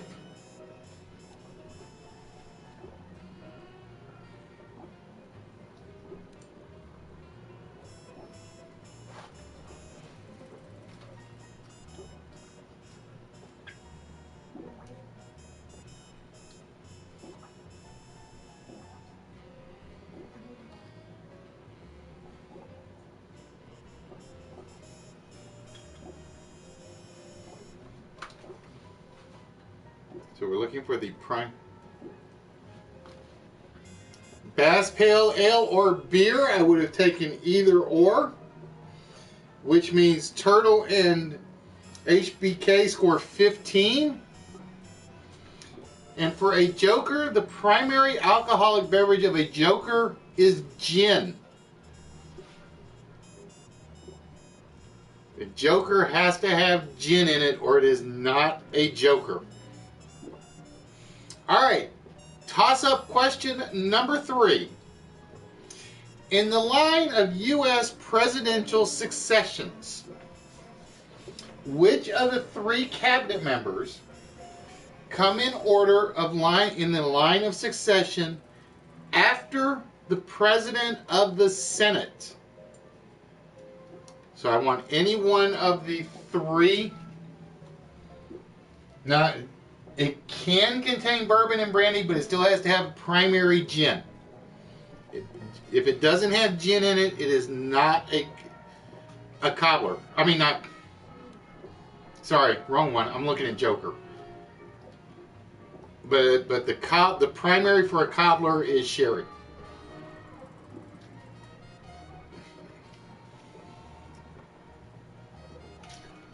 In the line of U.S. presidential succession, which of the 3 cabinet members come in the first 3 after the president of the Senate?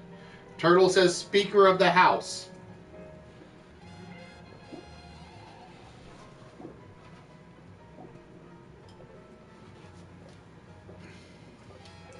So HBK and Dova, I didn't answer from you.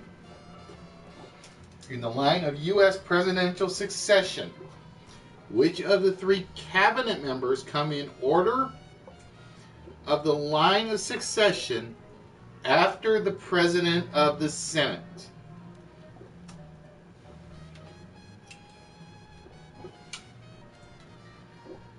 And you already realized what you answered, didn't you, Turtle? You got ahead of yourself, I think.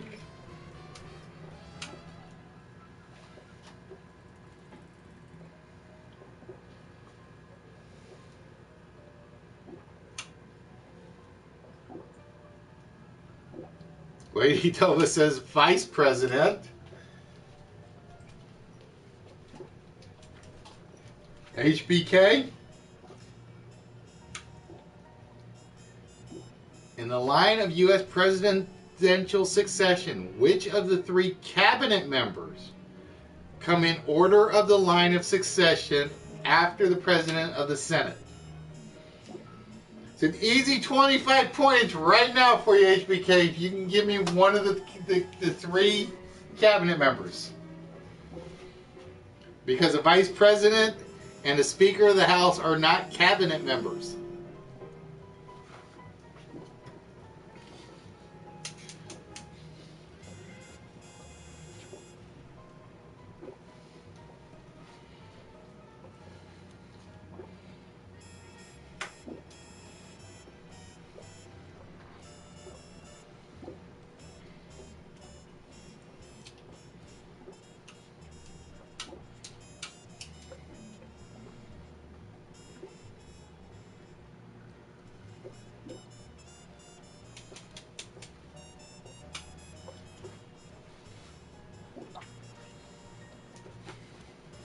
So we wait for HBK's answer.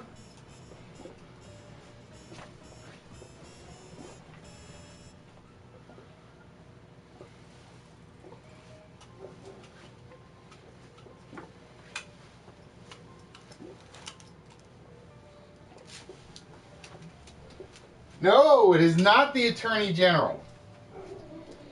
The first 3 cabinet members that get it are the Secretary of State, Secretary of Treasury, Secretary of Defense. I think Attorney General is like number 8 or 9 actually on the list. I'd have to go look it up. So no points again. All right, here are your 3 choices: Netherlands, Niger, and New Caledonia. Many countries actually have formal names. Thailand, for instance, the official name is the Kingdom of Thailand. What is the formal name for each of the 3 countries listed? Lady Dova, you were in first, even though you were wrong. Or no, Turtle was the first one in. Turtle, you have the first choice. We have Netherlands, Niger, and New Caledonia.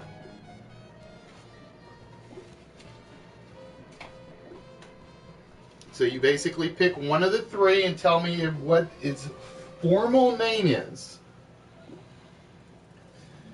Again, for instance, the country of Thailand, formally in the United Nations naming, I forget what it's called. It's called UNESCO or something like that. It is officially the Kingdom of Thailand.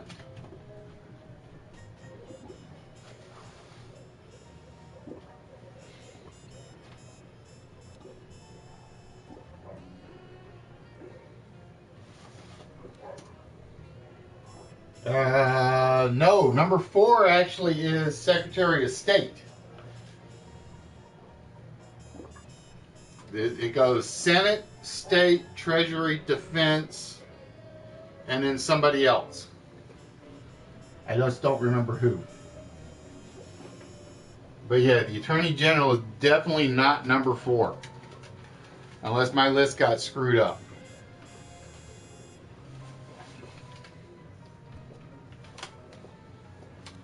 Because I do know Secretary of State is number 4.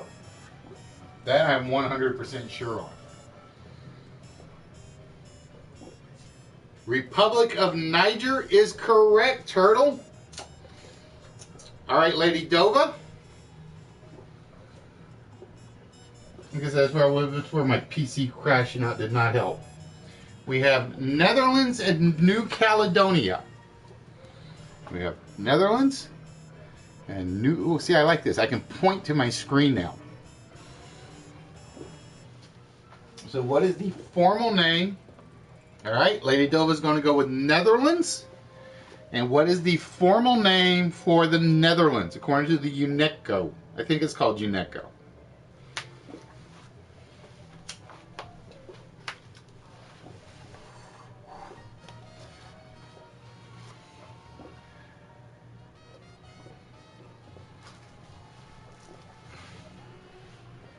Oh, okay. So you're saying after the president of the.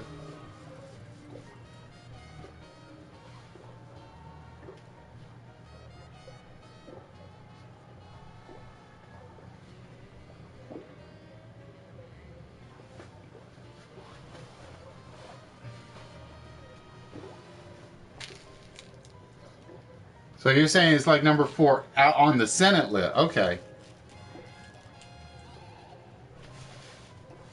I got you. I thought you meant number 4 overall. I was like, oh, wait a minute. That does not sound right. It may be number 4. I'm not sure. But I do know those 3 are first. That I do know.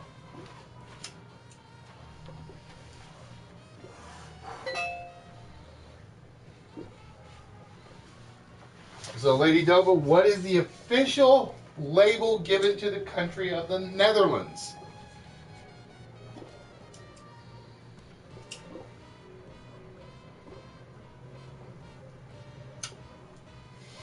Isn't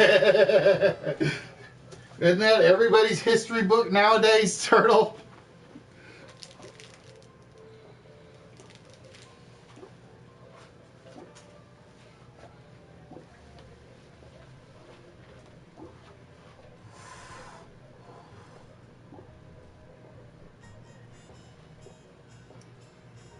So we've had a Republic of Niger. What is the official name for the Netherlands?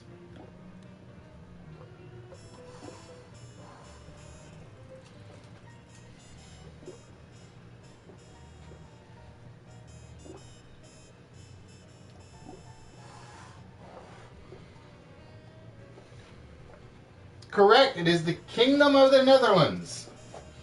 All right, HBK, that leaves you with New Caledonia. HBK, what is the official name of New Caledonia?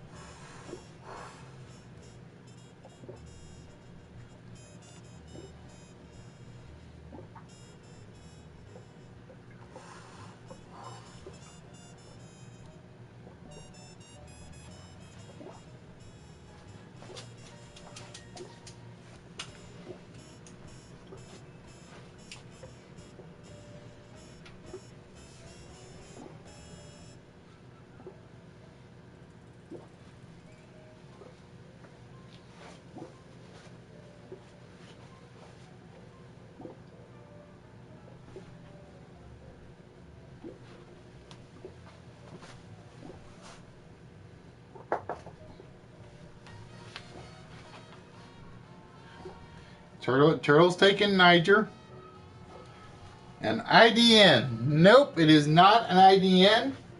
That means 10 points for Lady Dova and Turtle.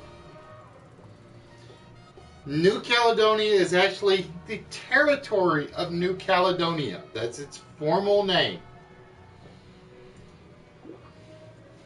All right, guys. Hey, Fatality, how are we doing, man? All right, here is toss-up question number 4. Name the 3 prime ministers of the United Kingdom who had the longest tenure. Good news, Fatality. I managed to get your stuff boxed up. So your package should be going out next week with everybody else's. The only one I need is Knight, because Knight did not send me his address.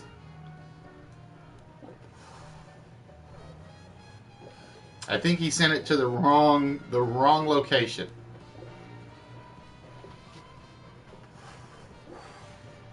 I think he sent it to the wrong email address.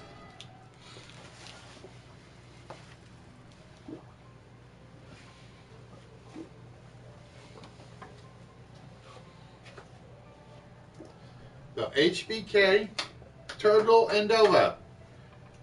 Sir Robert Walpole is Lady Dova's guess. Turtle and HBK.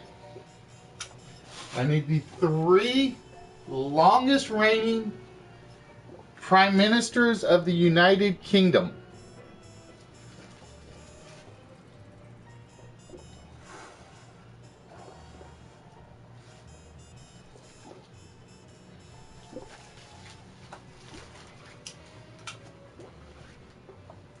Turtle says William Pitt, so HBK, I need one from you.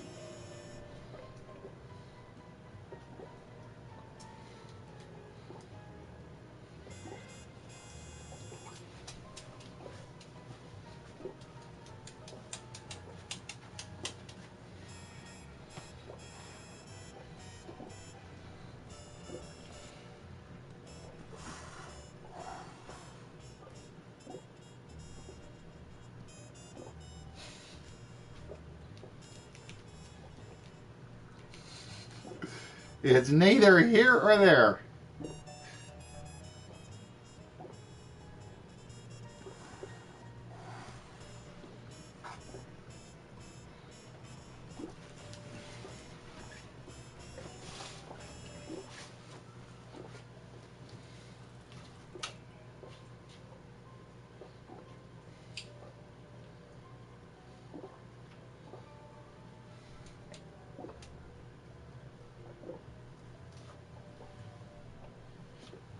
The Earl of Liverpool is correct,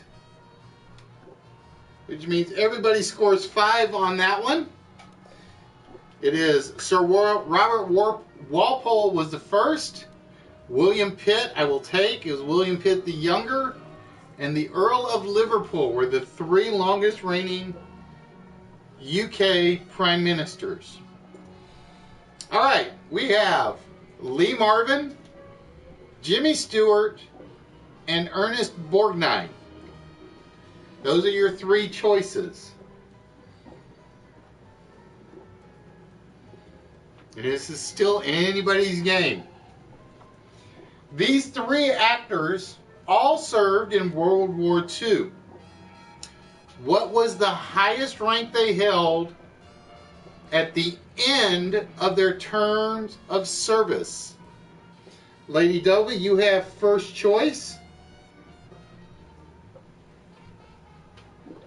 We have Lee Marvin, Jimmy Stewart, and Ernest Borgnine. They all served in World War II. What was the highest rank they held, or what was the rank they held at the end of their term of service?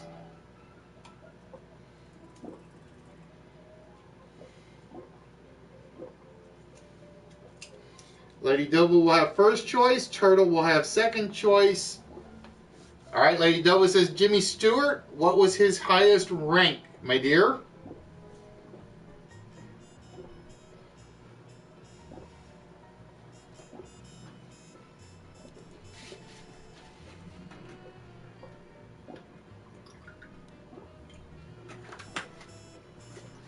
Two-star general.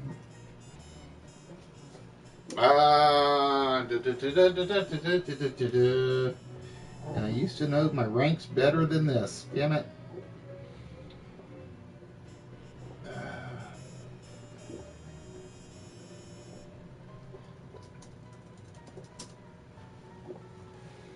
I believe you are correct, but I wrote it down by his... I wrote it down the official title, so give me 1 minute.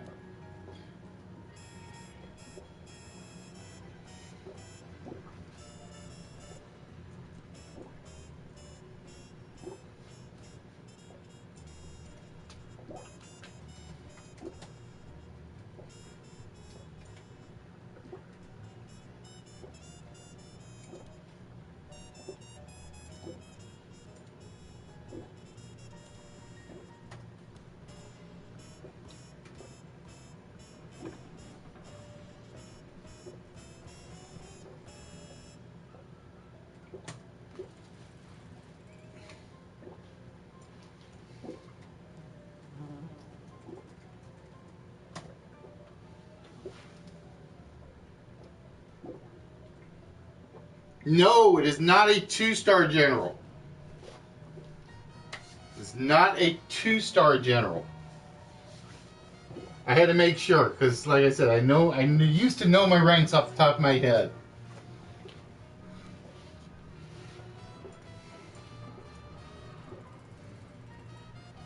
So, Turtle.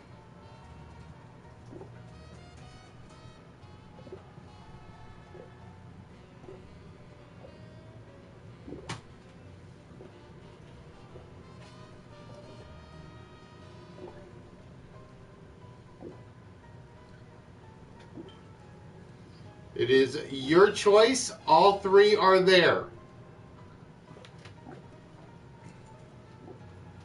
Correct. Lee Marvin was Private First Class. He left the military as Private First Class Marvin. HBK, you can take Jimmy Stewart or you can take Ernest Borgnine.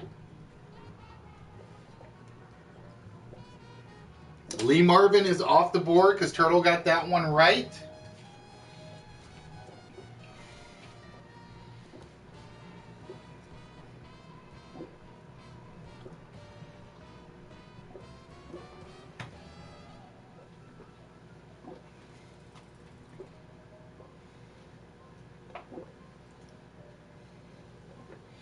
So HBK, would you like Jimmy Stewart or Ernest Borgnine?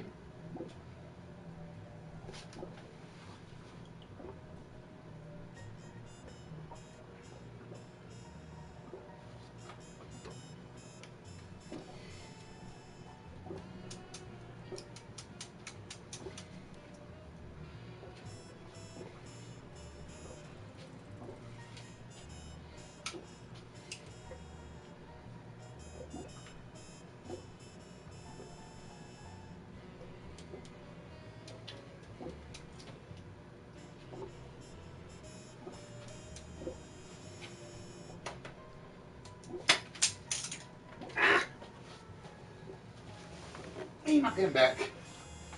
So we're waiting for HBK to give us a response. Alright, HBK is going to go with the Ernest Borgnine.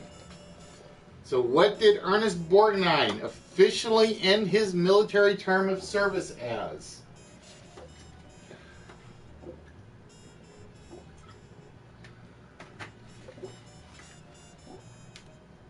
I'm surprised you didn't take the Jimmy Stewart one, to be honest, since Lady Dova missed it.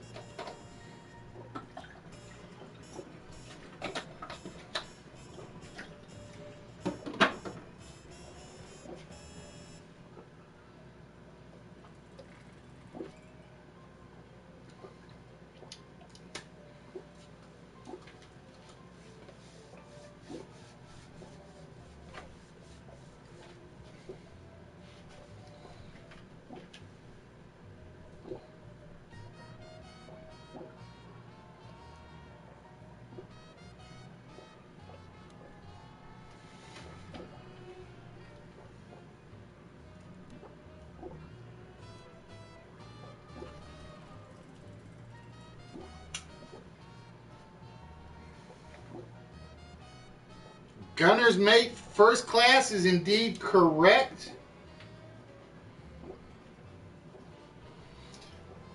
He was promoted to 2-star general post-service.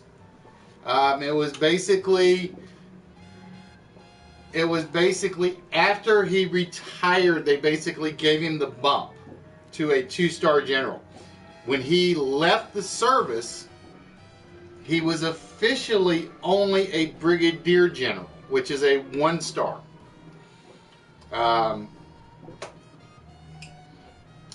They basically give him a bump up following his retirement. So it was kind of, the Jimmy Stewart one was the trick question. He was a colonel in 45.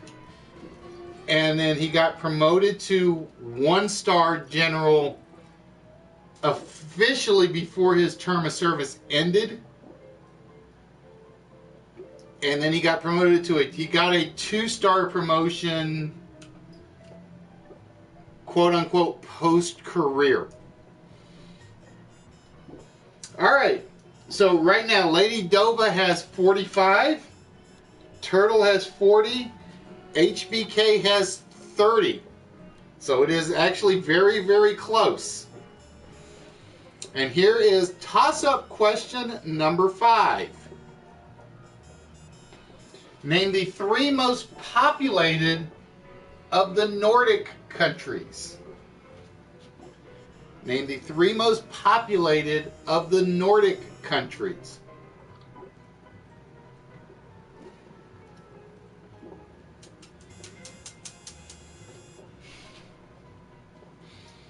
But yeah, it's basically they get right before and this is and I still never understood how it works. Is basically at the end of World War II, he was officially a colonel. Because he was in World War II, they bumped him up to a brigadier general, and then post-career they bumped him up to a major general.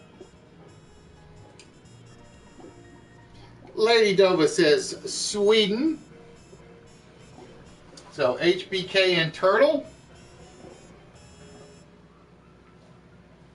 We are looking for the 3 most populated of the Nordic countries.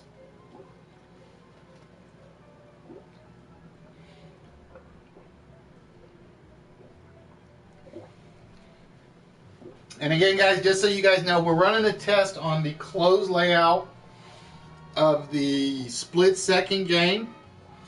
I'm trying to see how long it takes, and B, see how well it works in terms of scores. HBK says Norway. Turtle says Finland. And I will tell you that Norway is not one of the 3. Sweden was number 1. Denmark was number 2. Finland was number 3. So Lady Dova, you will have control. Turtle will be second. HBK will be bringing up third again. And here are the 3. We have the Embraer ERJ 145, the Daumier DO 28, and the Shhl Tejas. Just goes to show you these are weird items. These are the 3 types of planes that are used in the Indian Air Force. But they were all developed country.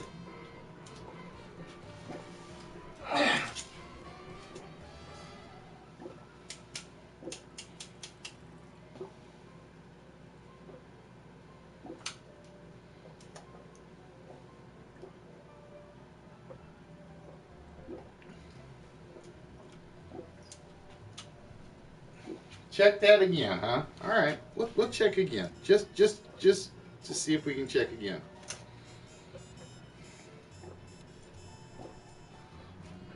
Unless it changed from my last when I edited this thing.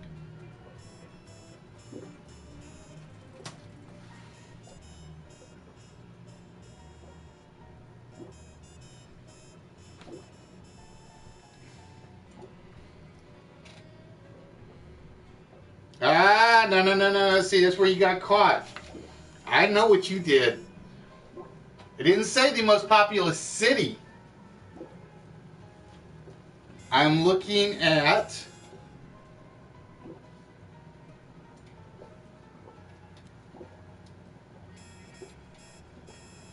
Yep, hold on. I may have pulled the wrong page.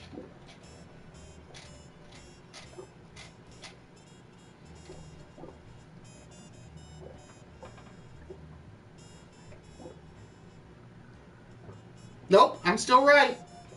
I'm still right. You're looking at Oslo. You're not looking at Norway. Population, Sweden, 9.8 million. Population, Denmark, 5.6 million. Population of Finland, 5.4. Population of Norway, 5.1. You were looking at Oslo. You were looking at the city. I knew that's where you were going. That's why I flipped it.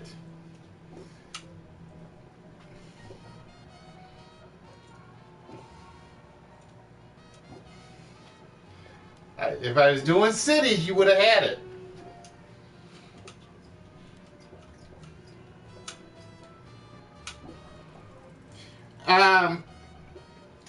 What I'm going to do, Chris,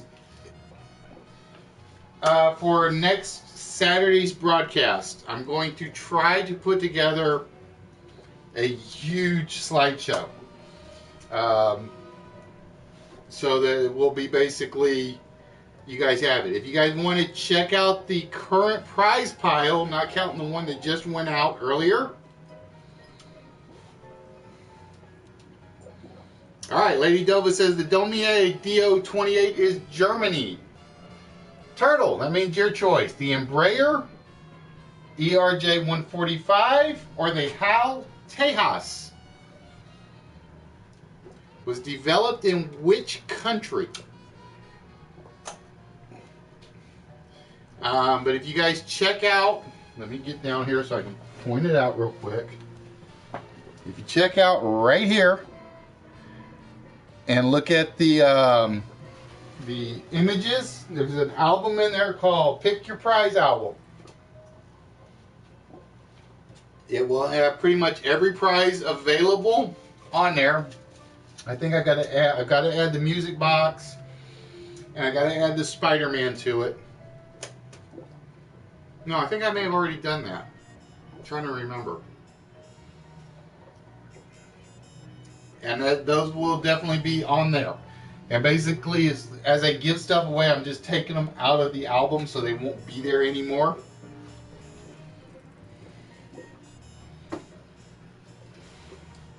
All right, Turtle. We have the Embraer, ERJ 145, and the HAL Tejas. And which country were they developed? They're all three used in the Indian Air Force.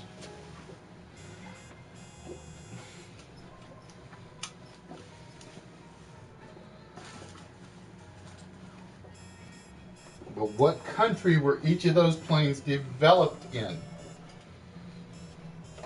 Lady Dova has Domer DO28 was indeed in Germany.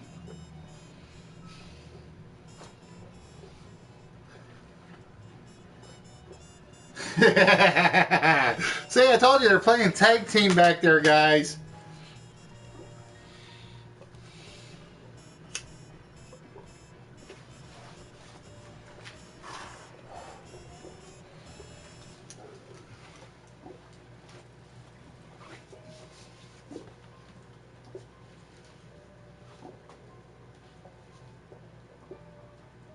So we're waiting for Turtle's answer, and then HBK will give an answer.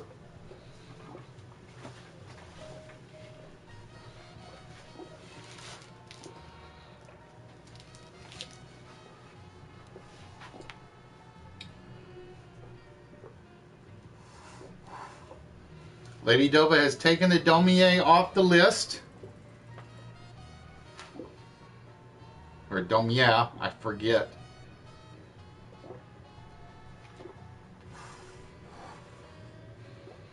So we're waiting for Turtle to give me a response.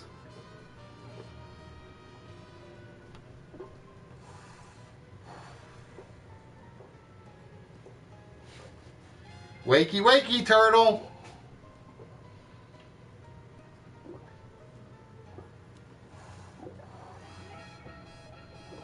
Hal Tejas, Bangladesh, is not correct.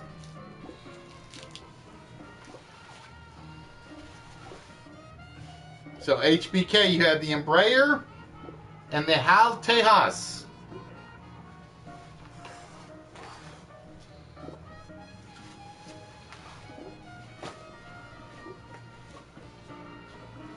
HBK, it is your choice.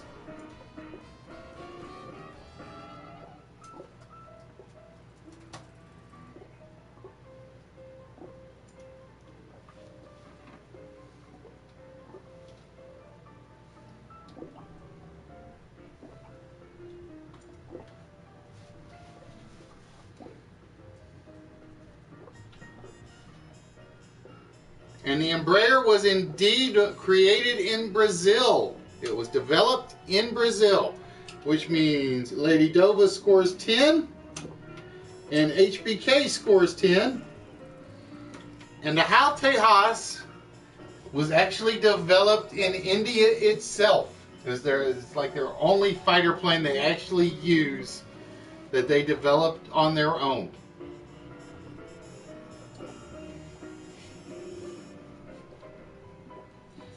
All right, question number 7. So this is the last one of round 2. As of 2016, we are looking for the largest completed ocean liners in the world by tonnage. Very specific, by tonnage.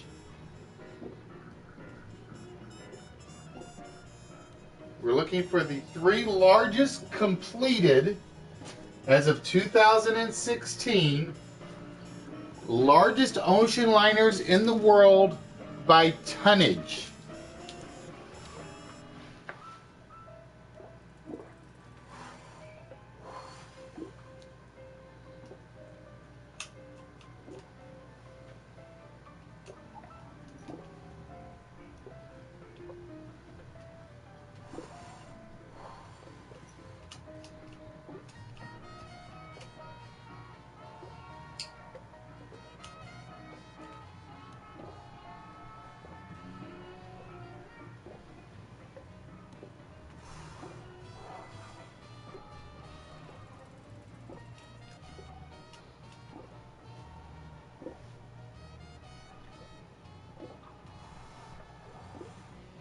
We have The Allure of the Sea by Lady Dova.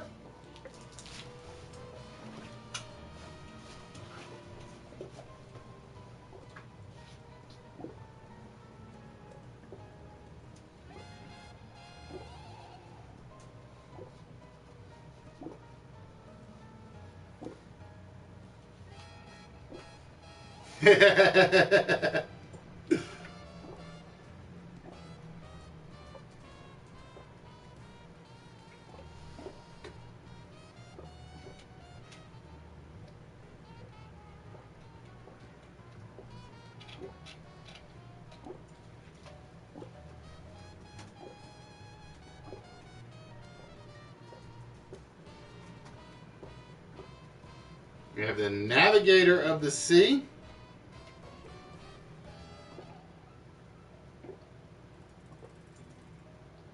And the RMS Queen Mary. And I will tell you right now, Lady Dova, you got 1 snag in that the Allure is not finished yet.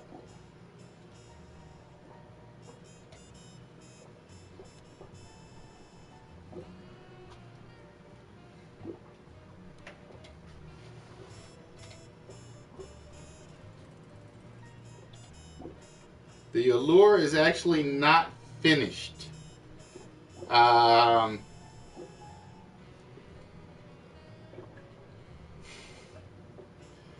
correct answer is HBK's RMS Queen Mary II. He got the 3rd one on the list. The other 2 are the Freedom of the Seas and the Oasis of the Seas. That was why the key question was completed, was in there. Allure has not been done. I don't think it actually finishes getting built until 2018? No, 2017. Hold on. I gotta find it.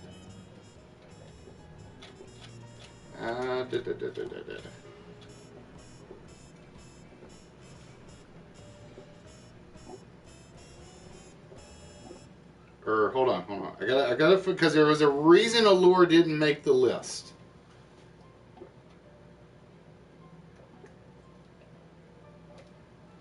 Because that was the trick question again.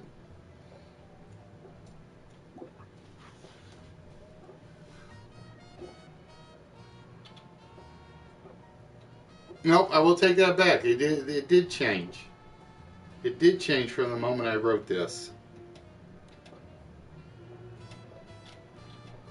Ah! That's a question I probably needed to throw out then, because apparently my list changed before I finished it.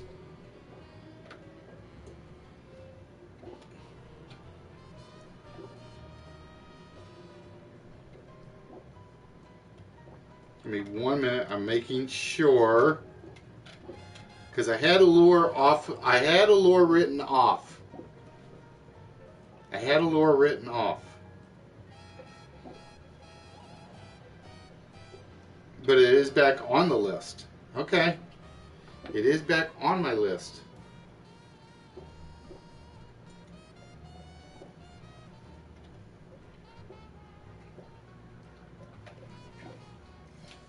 Alright. I gotta put that one back on because apparently my list was screwed up.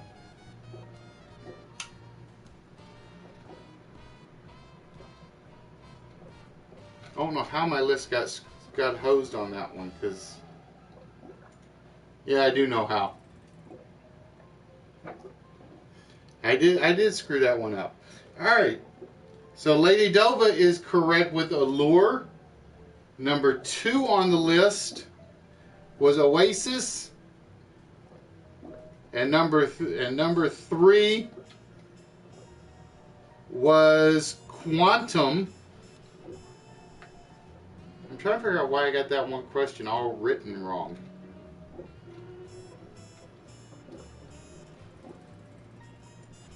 Oh, I know why. Because I left the key word out of the question. Damn it. I left a word out of the question. Alright, so we're going to go with full 5 for everybody on that one.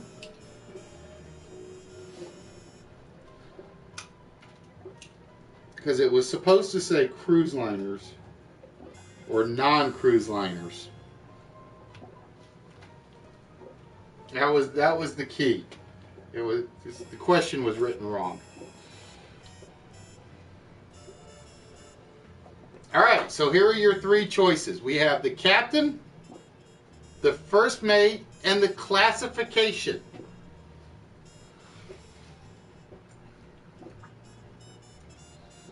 The HMS Titanic sunk in 1912. But how much do you know about her?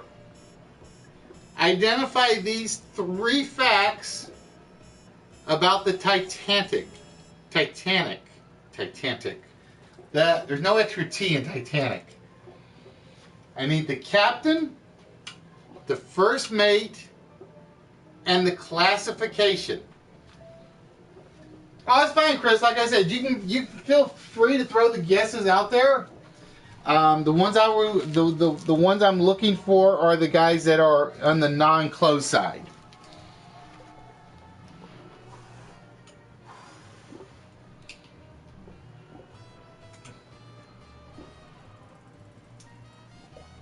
Yeah, it was supposed to say non-cruise liner ones. This is why the Queen Mary was supposed to still be on there.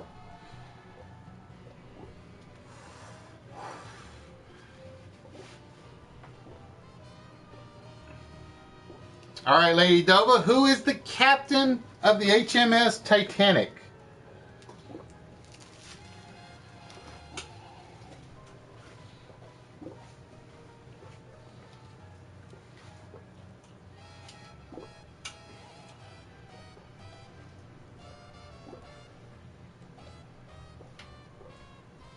Edward Smith is indeed the captain. All right, Turtle. That gives you the first mate or the classification of the Titanic.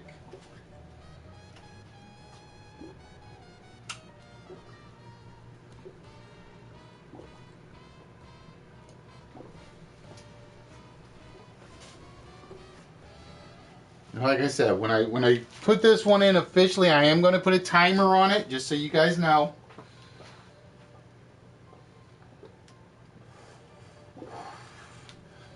So what it'll be is basically 45 seconds, give or take.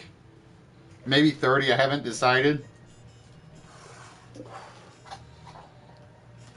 for the follow-up part, not for the toss-up. Because the toss-up, again, you guys are competing with each other to get your answers in first.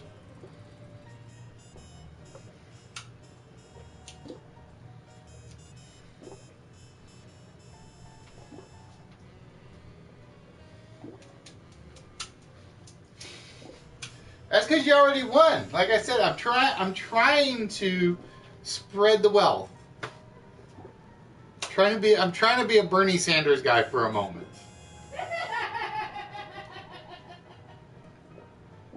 Oh, that's right. HBK, you are second because I gave everybody points on that one.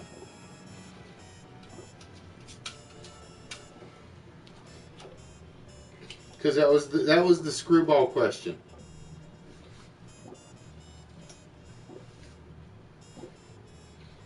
So HBK, I'm sorry, you were second.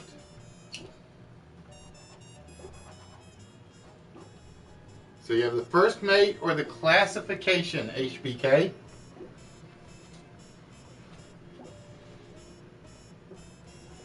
This is where I miss having my YouTube chat up, because then I could go back and double check. It's the problem when you forget to charge stuff.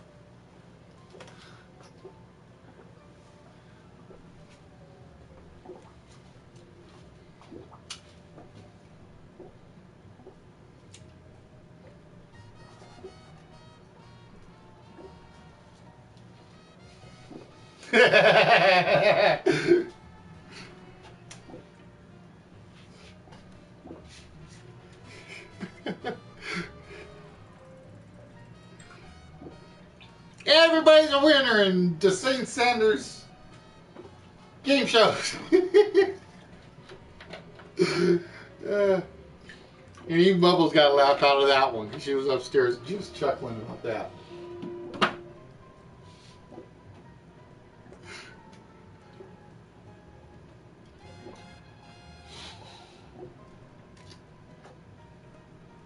So HBK.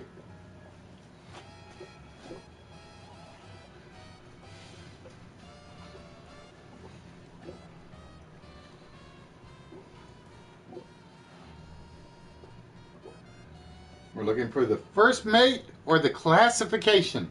Where's my walking stick? Oh, it's upstairs. Dang it! It's upstairs. I need my Riddler stick. William and Maxter Murdoch is not the right one. So, Turtle, I'm going to assume you're going to stick with your guess.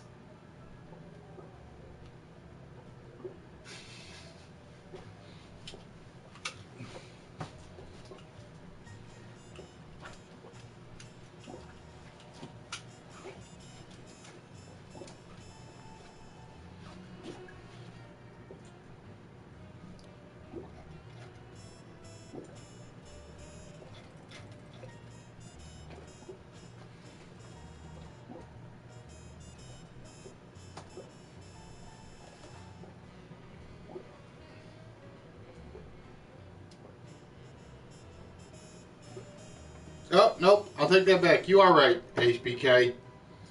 What the hell do I have another name written here? Hold on. I gotta see what the other name is I have written. I got a different name written down for some reason.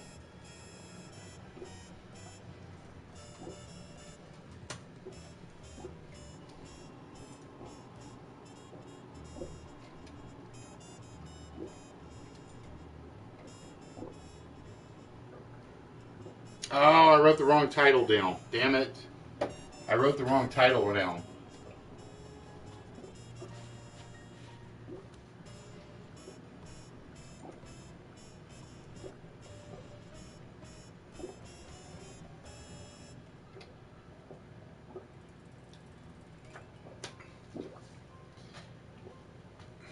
It was... Damn it. I gotta pay more attention when I'm writing stuff down. Because actually, HBK is right. William McMaster Murdoch was the first mate. Henry Tingle Wild was the first officer.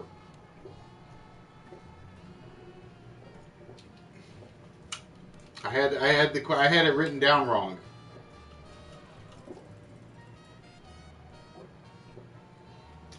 I was sitting there looking at it, I'm like, that's not what I wrote.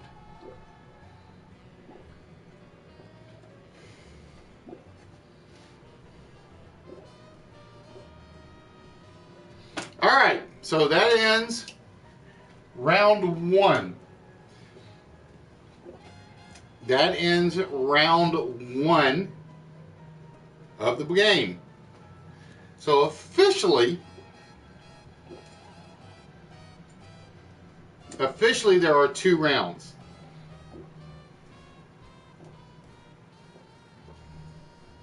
And the classification was the Olympic class. That one I know I did get right. Can't believe it. I gotta pay more attention when I'm writing things down in the boards. Because those are like, ugh, shame on me. Alright, round 2.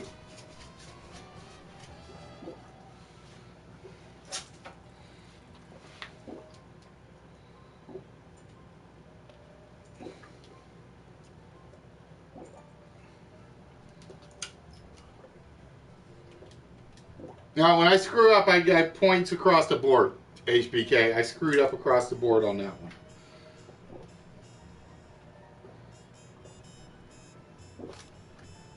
Alright, so right now, Lady Dova is in the lead with 65. HBK is in second with 55. And Turtle is in third with 50. So as you guys can see, it's very, very, very close.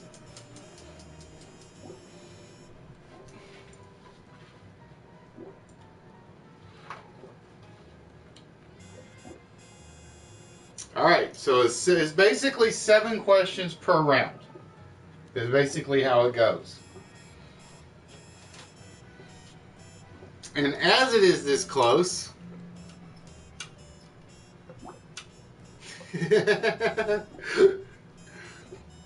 we're going to go ahead and we're going to run round 2. Now you can't see the scores written on the board, but it's the same principle.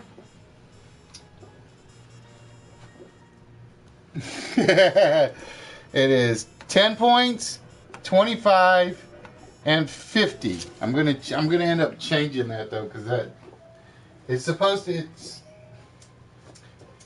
be where if you get it by yourself, you get more than half. But right now, we're gonna leave it as 10, 25, and 50. All right, guys. So here is toss-up question number 1 for you 3. Name the first... Whoop. I forgot I gotta change colors. Gotta change the colors.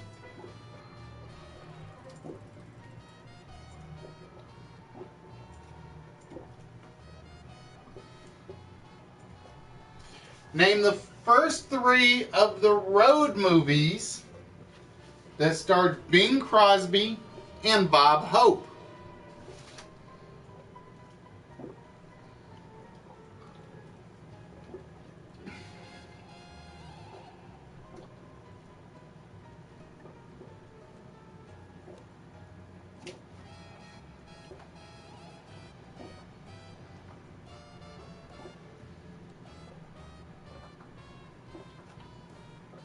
Name the first of the 3 road movies that starred Bing Crosby and Bob Hope.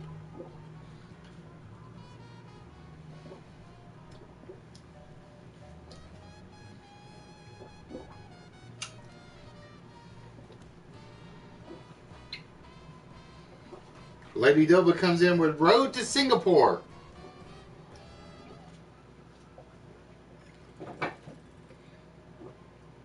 So we're looking for an answer from HBK and Turtle.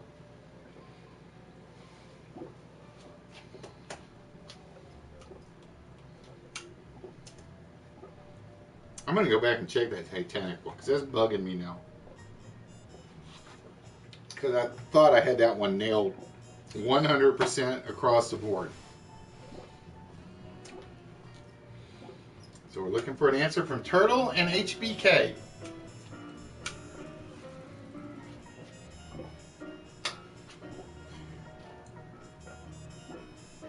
HBK is in with Zanzibar. We're looking for an answer from Turtle. Turtle comes in late with Zanzibar, which means this Turtle's answer does not count. But you are both correct. It is Singapore, Zanzibar, and Morocco were the first three. Which means Lady Dova scores 25. And HBK scores 25.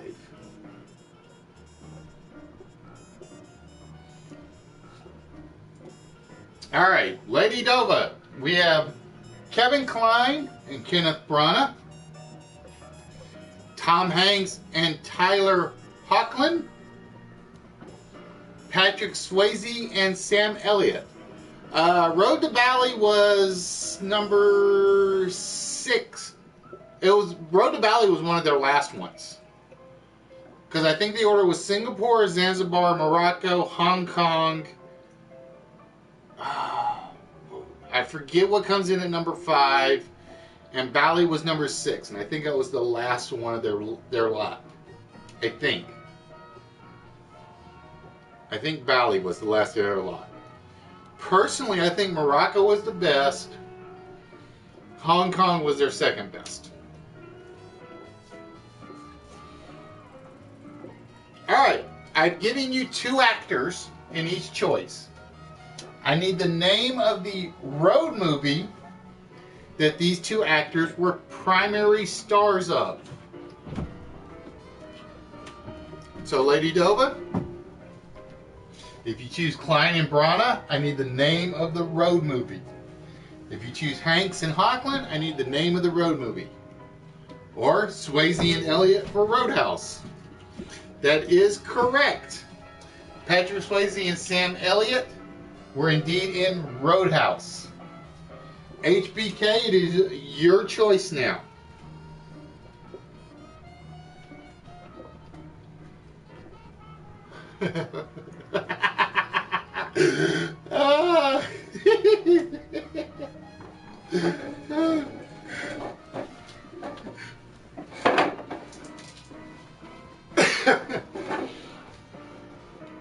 So that leaves you with Kevin Kline and Kenneth Branagh, or Tom Hanks and Tyler Hoechlin. And I need the road movie.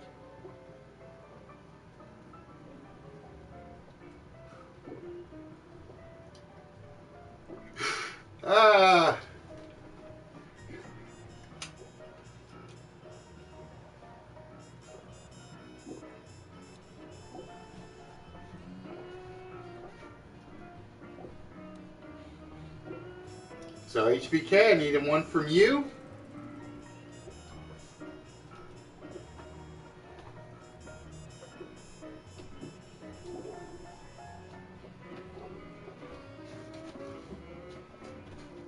I still don't have this set up right. I thought I did. I'm gonna have to go back and check and see if episode 2 is in the correct format.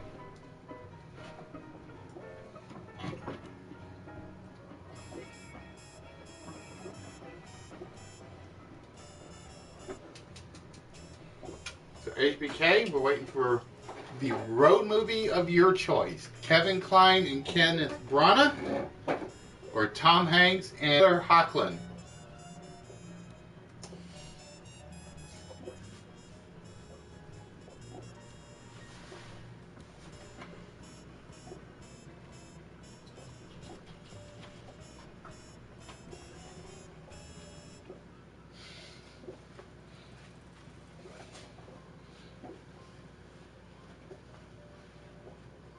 Correct, HBK. It is indeed Road to Perdition with Tom Hanks and Tyler Hoechlin, which means Turtle, Kevin Kline and Kenneth Branagh were in which road movie?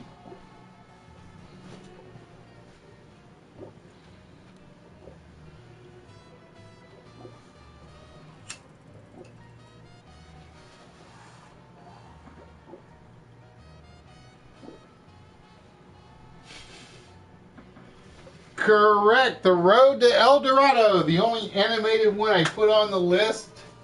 I always try to throw one in that just throws people off. Which means 10 points each.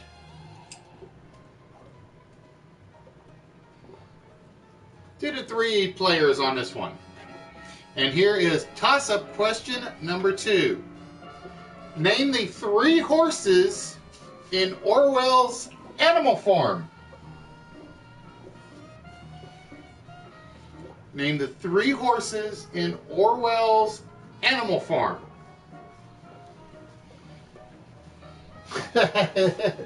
No. We do not count Ronda Rousey's version of Roadhouse as a movie yet.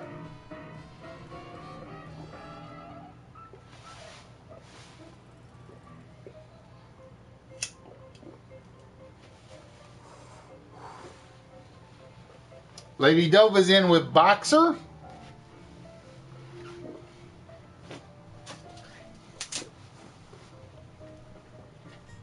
Looking for an answer from HBK and Turtle. Name the 3 horses in Orwell's Animal Farm.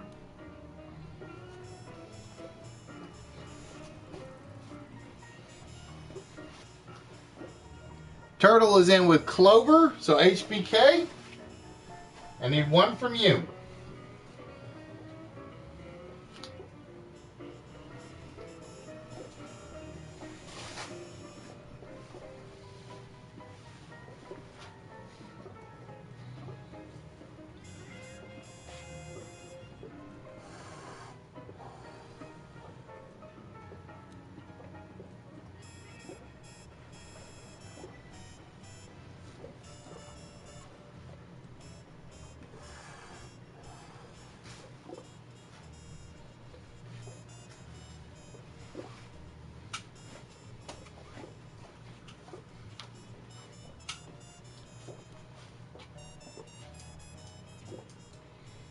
And everybody is correct. It was indeed Boxer, Molly, and Clover.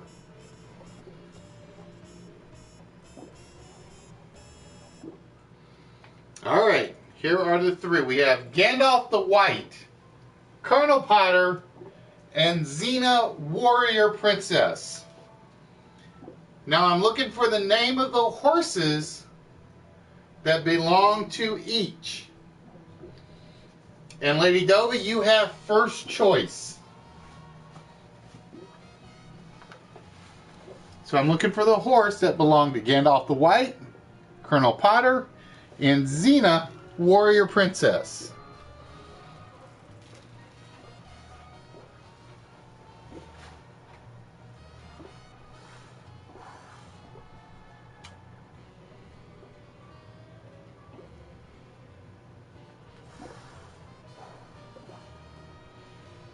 Correct. Gandalf does own Shadowfax, and he only belonged to Shadow onto him after Gandalf became Gandalf the White. So Turtle, looking for the horse for Colonel Potter or Xena, the Warrior Princess.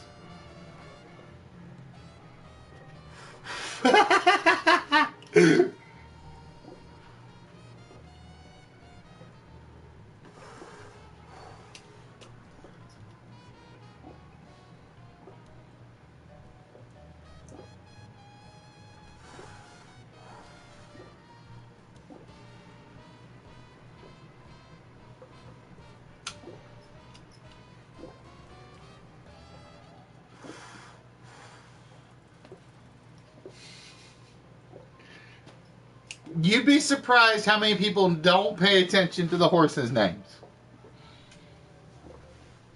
Correct. Colonel Potter had Sophie, which means HBK. I need the horse for Xena, the warrior princess. What was her horse's name?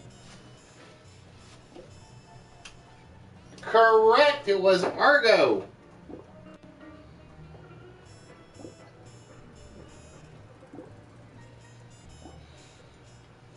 That one I thought was going to be the hard one. I really did. All right. Toss-up question number 3. FDR is the only president to have 3 vice presidents. I need the names of those 3 vice presidents.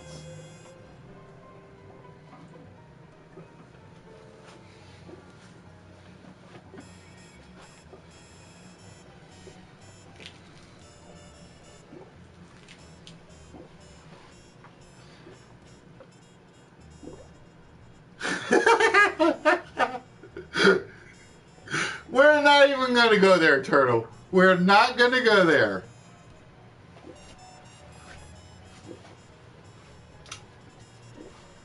Lady Dova is in with Henry A. Wallace.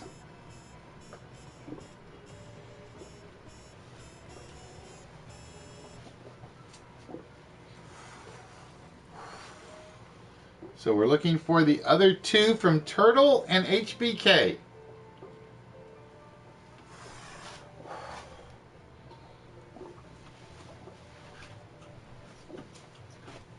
Just say the other 2 guesses. Turtle is in with Harry Truman. HBK. I need one from you. Oh, you can throw it out there, Chris, like I said.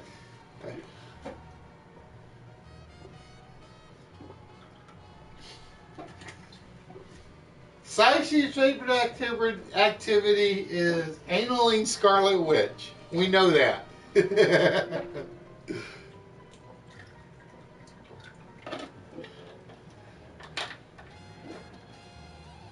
Just ask Nerdy, he'll tell you.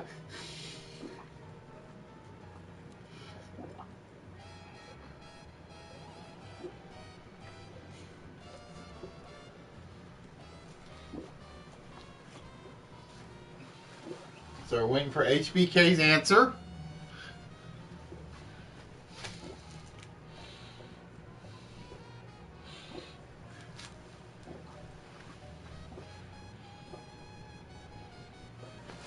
Alright, I'll give you a streamer question, Emery's. According to Just Too Cool, what's his favorite snack?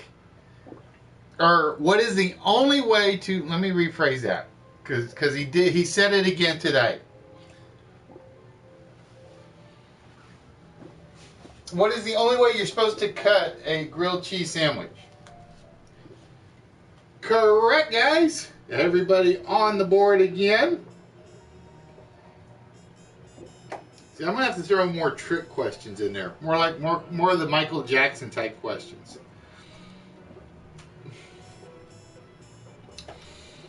All right, we have largest circulation in the West. We know where you live. And Sunday isn't the Sunday without the blank. I need the names of the cities of these Times newspaper slogans. They are all newspaper slogans for newspapers that end with Times. I need to know which city these Times newspapers are from. Exactly, Chris. On the diagonal. You can't have a grilled cheese sandwich that's not cut on the diagonal. See, I told you, I lurk on everybody's streams. You guys don't see me talking as much lately because I'm always working on these things. But I'm lurking.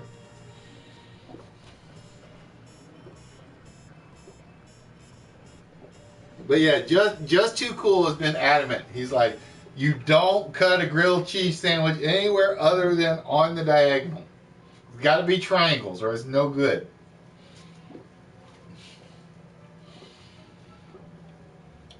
So we have largest circulation in the West. We know where you live. Sunday isn't Sunday without the blank. I need the cities of these newspapers that are all titled blank with blank times.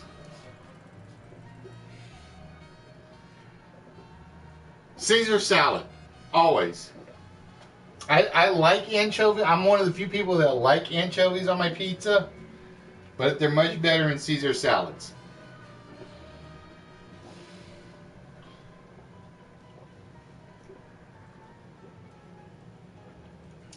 People think I'm nuts because I like anchovies. And it's the only way. They're the only two ways I like anchovies.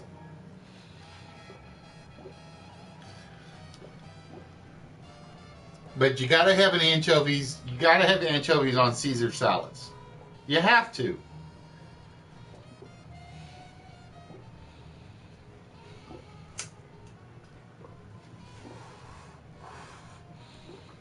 So we wait for Lady Dova to give us the first answer here. Identify the cities of these Times newspapers. Correct. The largest circulation in the West does belong to the Los Angeles Times. So, Turtle, we know where you live, and Sunday isn't Sunday without thee. What Times newspaper are we looking for?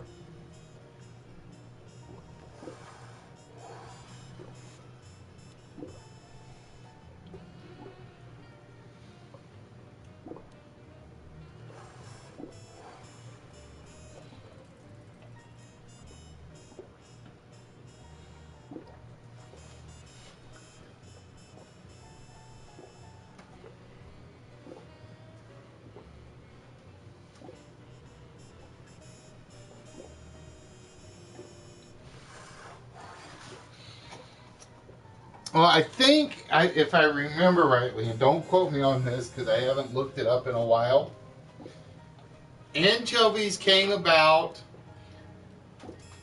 from when fur traders were in Oregon. I think, no. I'm thinking something else.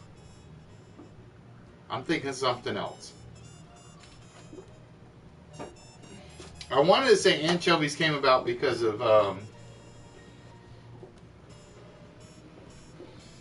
Turtle says, we know where you live is the New York Times.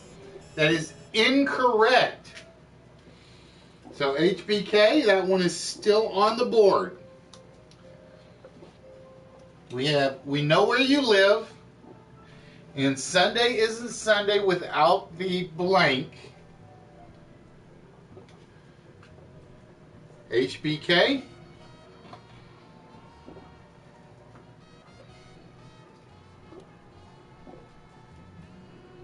Oh man, they're good in Caesar salad. You don't taste. You taste more of the vinegar and oil than you do the anchovies. But nobody makes anchovies on pizzas anymore. Nobody puts anchovies on pizza anymore. Now I won't eat them out of the can because those do taste disgusting. In my opinion, I think in everybody's opinion. But I do like cooked anchovies on pizza. But the trick is, and I'm probably one of the few people that did it, is you kind of have to overcook the pizza. Because if you don't overcook the pizza, it doesn't taste right.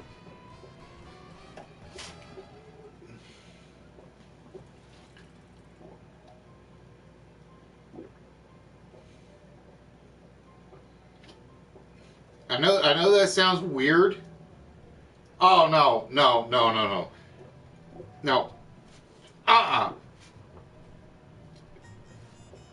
Chris, because I will tell you guys, I'm from here. I'm from St. Louis. Whoever came up with the idea of Provel cheese on pizza, they need to be shot. Plain and simple. I cannot stand Provel pizza. Provel on my pizza. Emo's Pizza with their Provel cheese stuff. God, no. It's Emo. Yeah, I know it's Emo's. No, Emo's just a fucking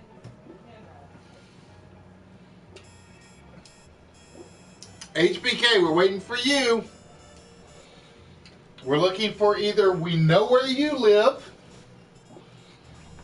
or Sunday isn't Sunday without the blank. We're looking for the city of the Times newspaper for those two.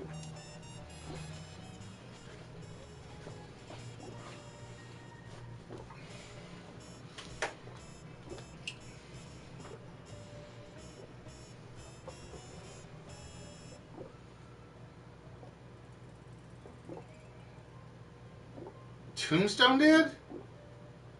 I'm trying to see. I don't remember Tombstone ever doing that. But yes, I like my pizzas well done. You get just enough.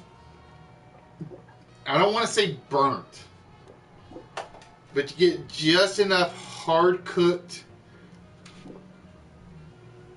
Hard cooked crust where it's actually good.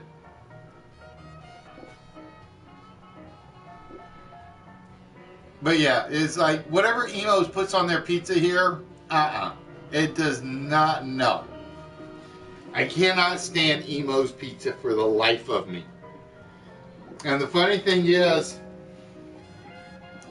I don't know if you guys know it, John Hamm is from St. Louis, and he was on the show, on Jimmy Kimmel's show one night, and he basically said the same thing I said. And it was funny because they actually brought in Emo's Pizza for him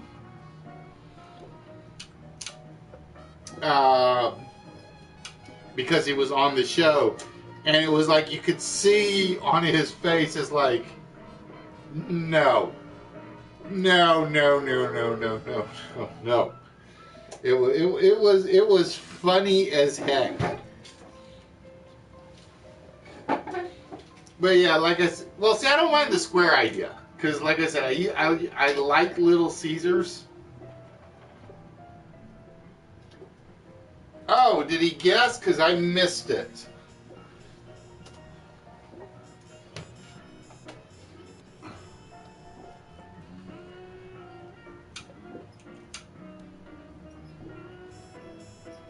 Are you sure, Chris? Because I thought John said he didn't like it.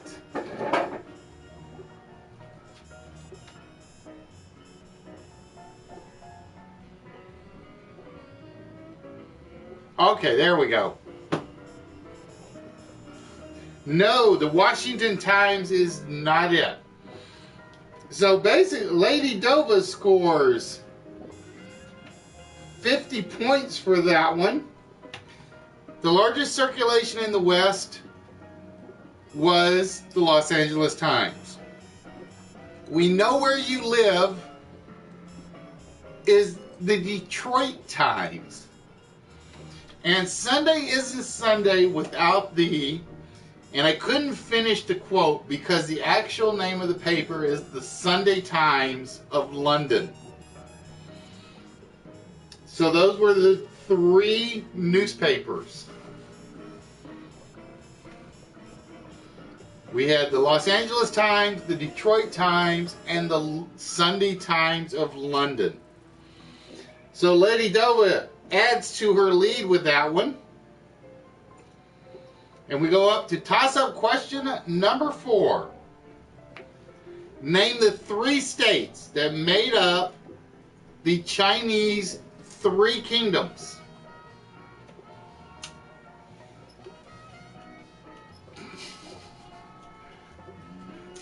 Name the 3 states that made up the Chinese 3 kingdoms. Little Caesars, it depends on the franchise. Because there was one when I was on the coast in Mississippi that I loved. There's one here in St. Louis I hate.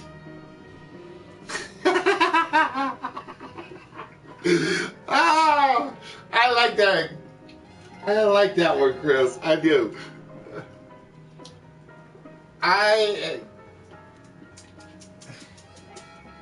See, Little Caesars is kind of like hit or miss. Little Caesars is kind of hit or miss for me.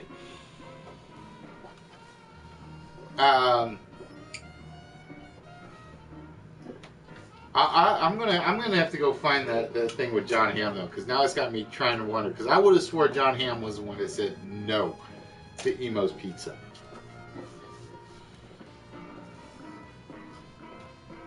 Now you want drunk pizza, you want Domino's. Domino's is drunk pizza. All right, I see an answer from Lady Dova. I see an answer from Turtle, and we wait to see if HBK's comes across. Oh, see, I love Pantera. I love Pantera's pizza. Or Forelli's. Because Forelli's is kind of like Emo's without all the provolone.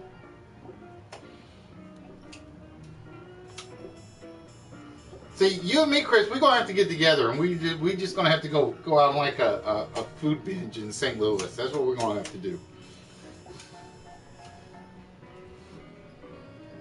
Correct. We have Wee, Shhl, and Woo. So everybody scores 10 more points on that one. And now we have Chipotle. Oh, we talking food. The food question comes up. Chipotle, Chick-fil-A, and White Castle.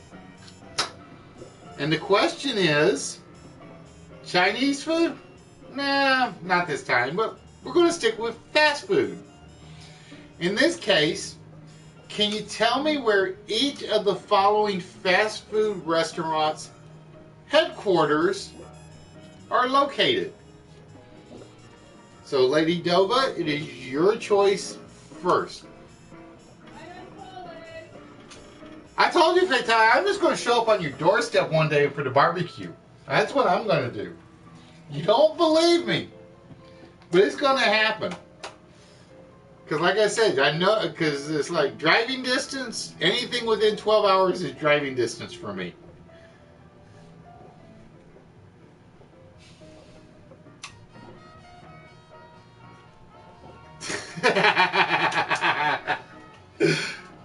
Like I said, we're gonna have to do all the food shops. We're gonna have to do all the food shops. Correct, Lady Dova. It is indeed. Chipotle is headquartered in Denver, Colorado. Turtle, it is your choice. Oh, I was talking about Chick-fil-A. Huh? I know Chick-fil-A.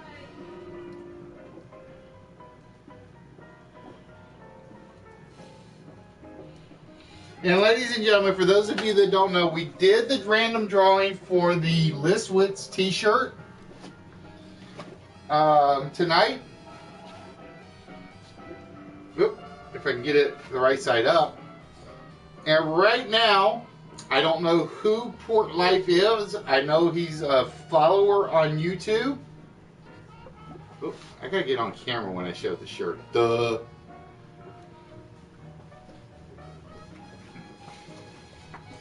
Put it on camera. Whee! I'm in a good mood tonight. You guys have helped. You guys have really helped. I have been in, like I said when I first started, this week has been a rough week for me. And tonight has definitely helped. That's why it's been running for so long. We're up to 3 hours. Correct. Chick-fil-A is in Atlanta, Georgia. So HBK, where is White Castle headquartered?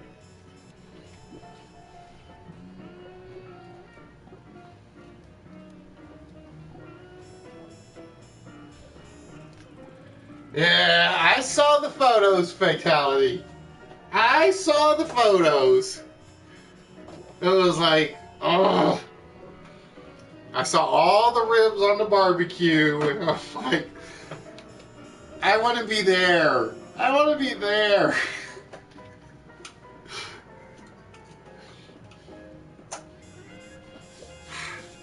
Cause like I said, man, I'm just gonna drop in I'm gonna drop in on a Fatality barbecue. I really am. Speaking of which, before I forget,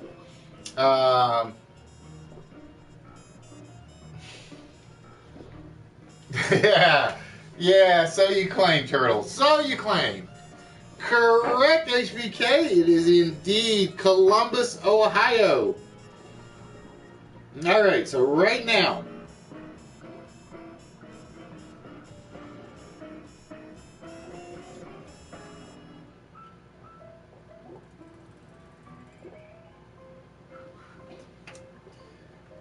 These scores are Lady Dova at 200, Turtle at 140, HBK at 140.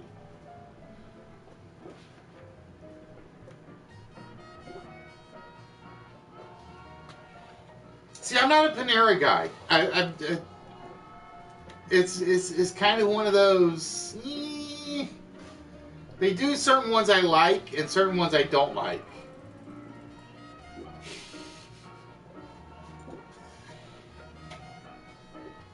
See, now you know what your side business is going to be. It's going to be barbecue sauce. All right. Identify the 3 longest running plays that have run on Broadway that are no longer in their original production. Identify the 3 longest running plays that have run on Broadway that are no longer in their original production.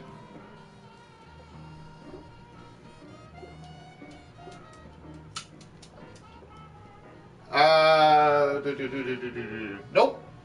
White Castle. I think they moved their headquarters. I think. But I know their current one is in Columbus.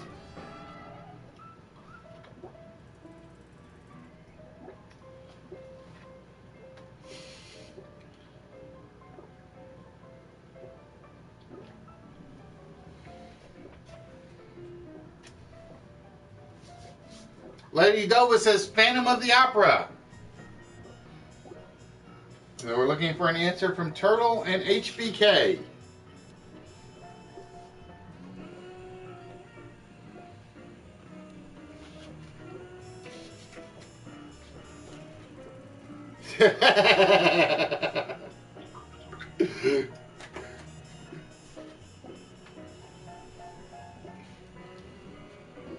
Turtle says Cats. HBK, we're looking for an answer from you.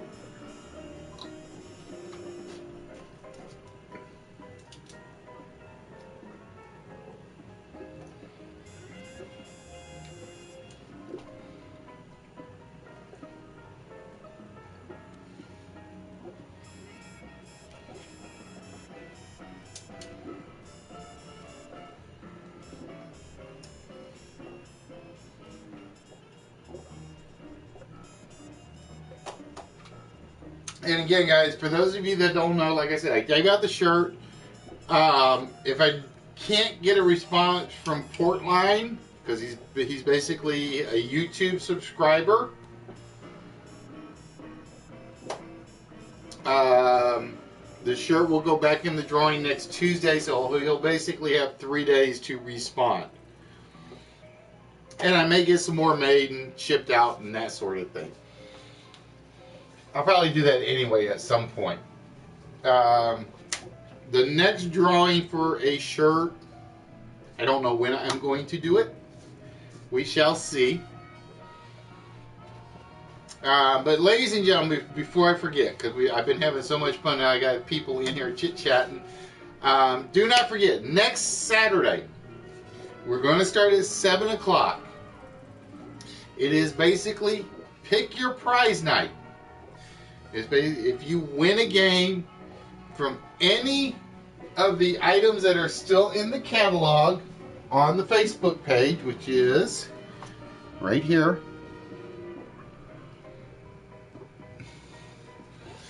If you win a game, you can claim anything in that, any one prize in that catalog you want. I have pretty much put everything up there, except for the Phantom of the Opera music box. Ooh, I might have to order that from you. And HBK says Chicago, and I will tell you right now, Turtle was the only one to get one right on that question. The 3 longest running plays that ran on Broadway that are no longer in their original production are Cats, Les Miserables, and A Chorus Line. Phantom of the Opera is not one of the longest 3. Chicago is still playing, is still in production, and it has not been that long. But Cats was number 1, Les Miserables was number 2, and Chorus Line was number 3. They're the 3 longest plays that are no longer in their original production. Alright, we have title, music writer, and the main heroine. So Turtle, you're going to get first choice for this question. I'm going to be emailing you for that barbecue package. Now I'm interested in the longest running play on Broadway of all time. Turtle, can you give me the title, the music writer, or the main heroine of the longest running play on Broadway of all time?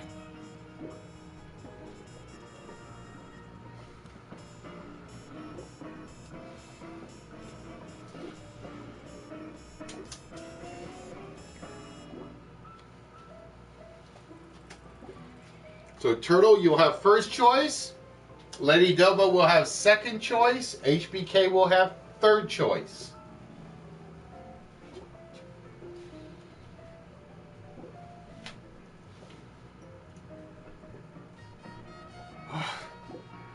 Barbecue bourbon. See, there's one thing we knew in the South was how to barbecue with bourbon, how to barbecue with whiskey, beer barbecue. Well, we knew how to barbecue. So, Turtle, we are looking for the longest running play of all time on Broadway. We're looking for the title, the music writer, or the main heroine.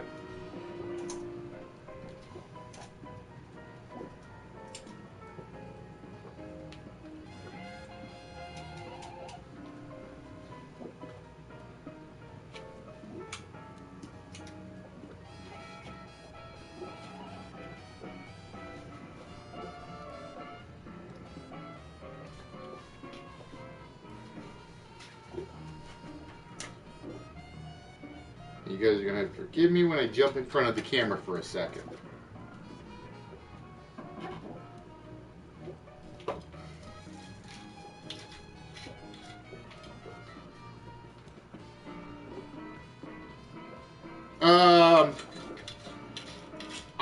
The one thing I remember, Chris, and you may want to correct me if I'm wrong, St. Louis barbecue is ketchup, Carolina barbecue is honey, I think.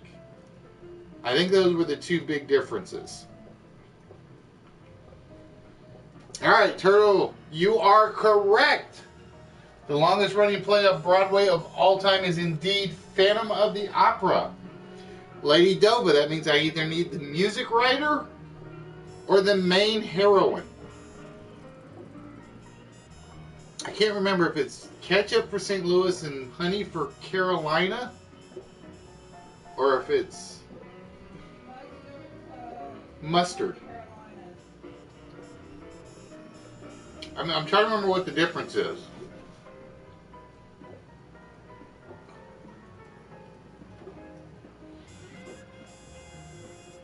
I'm trying to remember. I'm drawing a blank now because I knew that was going to come up. Thank you. Carolina is mustard.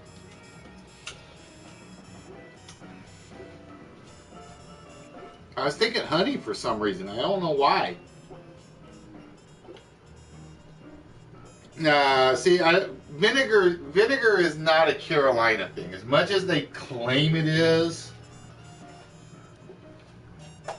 because I've done KC barbecue and they put vinegar in it, or some of them do. The mustard thing is pretty much Carolina only. Lady Dova with the heroine is Christine Day. I will give you that one, my dear. I was looking for Christine, or Christine Das is her actual name. Which means, HBK, I need the primary music writer of Phantom of the Opera. And I'm surprised Lady Dova took the hard one. I really am. I thought Christine would be the hardest of the three. But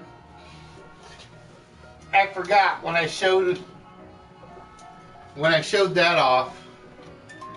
Lady Dovo said that she wanted it. I did forget that. That was a coincidence, though. I swear that was a coincidence. Yeah, see, the vinegar thing I don't think is limited to Carolina, even though they claim so. The mustard was the Carolina one. It's sort of like when you make jambalaya,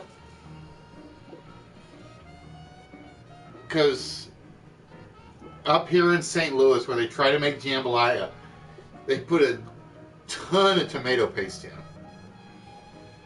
And it's like, that's not jambalaya. I don't care what they say.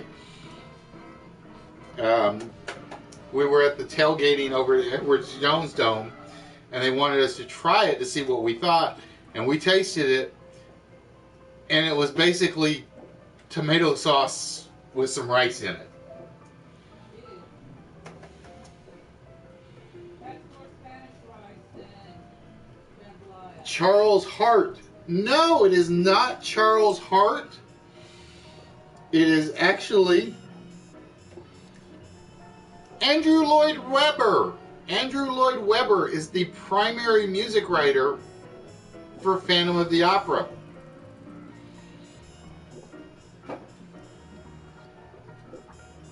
Alright guys, we're up to question number 6, which means we're down to 2 questions left.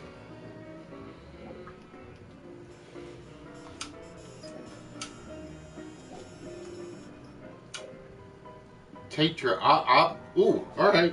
See, that's why that's why we need to get together so you can show me some of these places, Chris.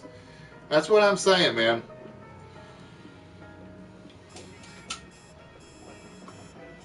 Lorne Greene was Ben Cartwright on Bonanza.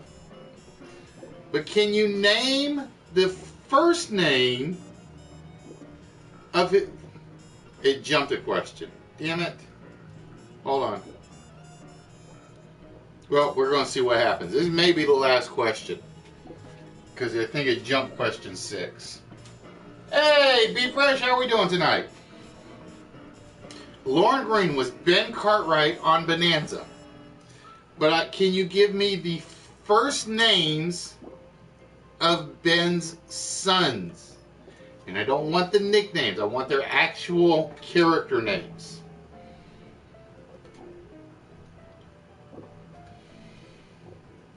We're going to have to see if it skipped a question in a minute.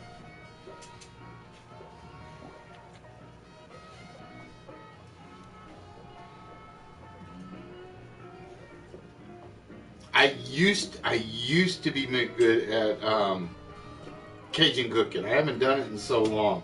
I haven't cooked anything in so long. That's the scary part. I used to be pretty good with Cajun cooking. Alright, HBK is in with Haas. Lady Dova is in with Adam. And Turtle is in with Eric. And I will tell you that it was Adam, Eric, and Joseph. Haas was the nickname, Turtle.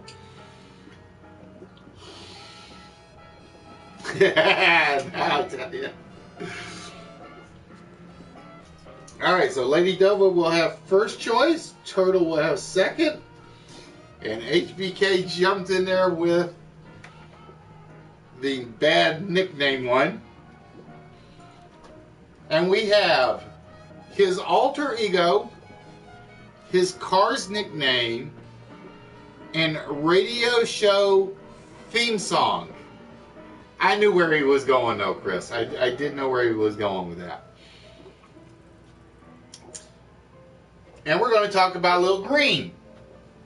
What can you tell me about the Green Hornet? That's how I know the questions are screwed up, because that was question 7.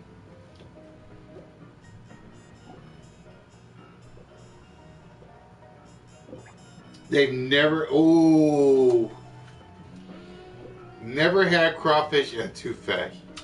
They have never lived life. Because the Chris that I work with, we both came from the South, and it's like jambalaya, etouffee, gumbo. What am I missing? Beignets. We know what New Orleans cooking was. We really do. His car was indeed called Black Beauty. So, Turtle, I need his alter ego or his radio show theme song.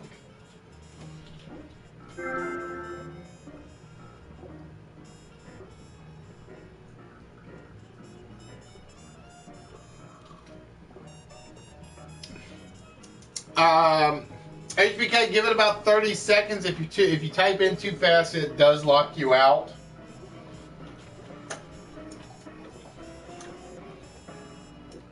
Because I have done that before, where I've locked myself out of the comments for like 30 or 40 seconds. I think 45. I think it's like a 45-second timer. Because I will put too many comments in too fast.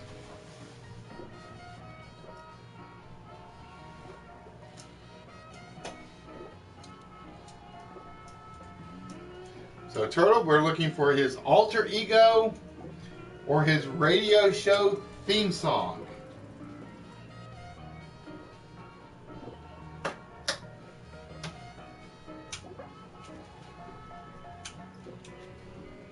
And his alter ego is indeed Brett Reed. Which means HBK, we're down to you. We need the radio show theme song for the Green Hornet. They saved the hard one for you, because this one's probably the hardest if you're not looking it up. Because this one I did not know until I actually looked it up.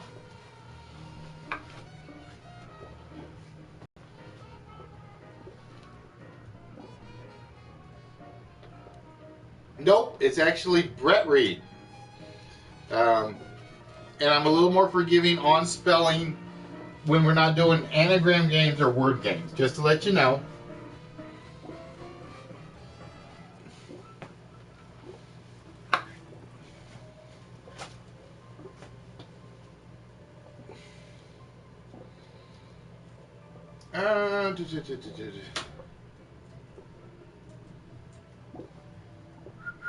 Maybe it was Brett Reed. I thought it was Brett Reed. Because I thought it was... Because originally...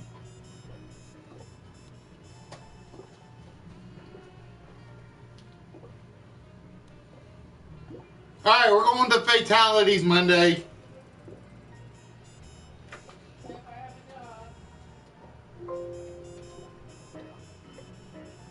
Oh, it was Brit, but I don't know why I wrote it down wrong. He's doing crawfish cooking. We're going over to fatalities. Okay.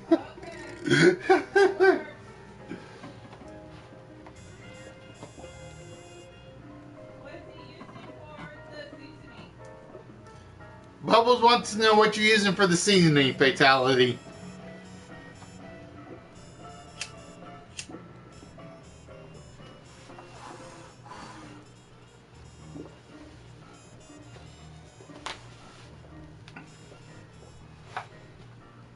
So we're waiting to see if HBK can get his comments in. He sent me a message saying he got some that were blocked.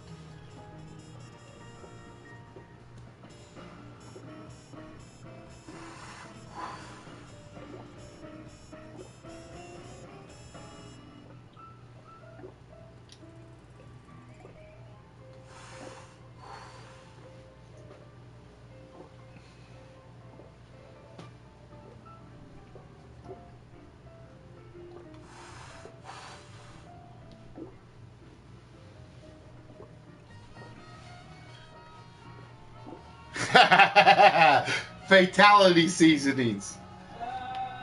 All right, as long as you make sure you put small potatoes in, corn on the cob in, celery in.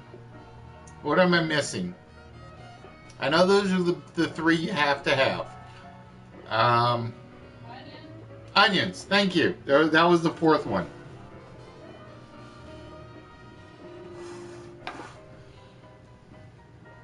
Because here's the thing. I love crawfish, but I love potatoes from a crawfish boil even better. Because they pretty much soak up everything.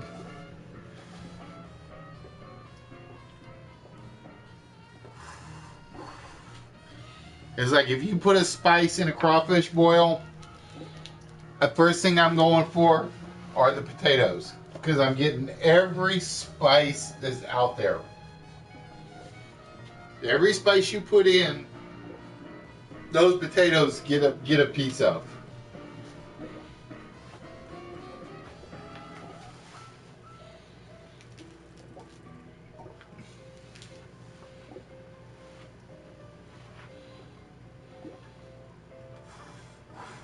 Celery. Celery. See, it's the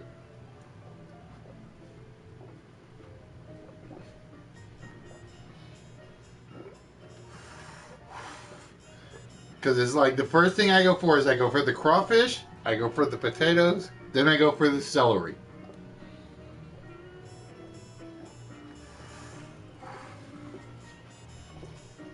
Green Hornet OST is not what we were looking for. The theme song for the radio show was actually Flight of the Bumblebee. There you go. Chris gets it in after the fact. And that puts 25 points for Dova.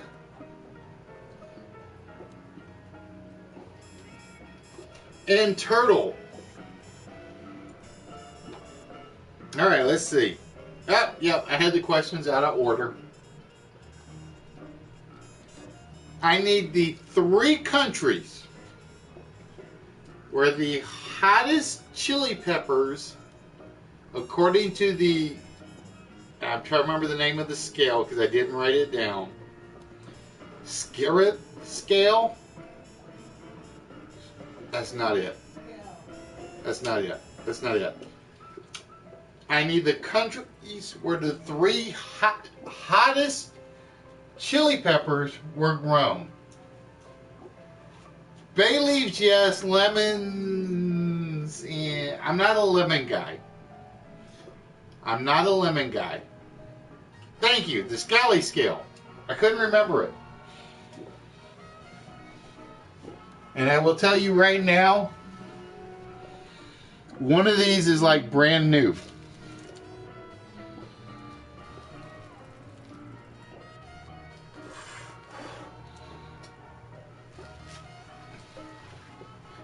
That's it. I'm definitely going to fatalities for Memorial Day. He put in some andouille sausage.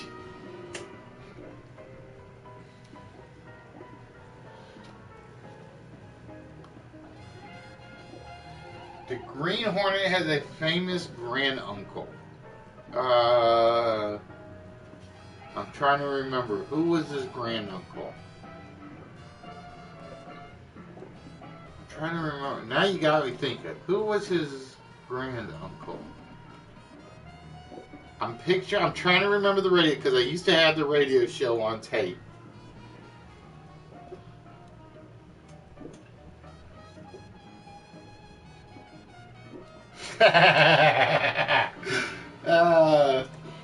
As long as you were not Madame Laval.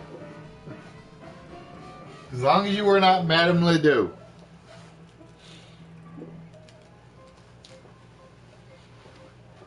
Now see, if you were Creole,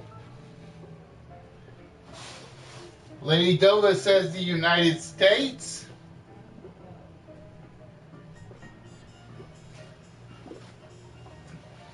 See, I agree. I love mushrooms, but it's like they don't work for crawfish. They really don't. HBK says Trinidad, so we're waiting for Turtle's answer. Thank you, Lone Ranger. That was it. I knew that one. I was drawing a blank.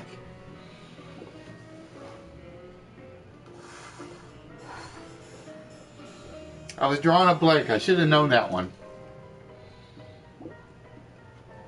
See, I love mushrooms. I really do. But mushrooms do not belong in crawfish boils.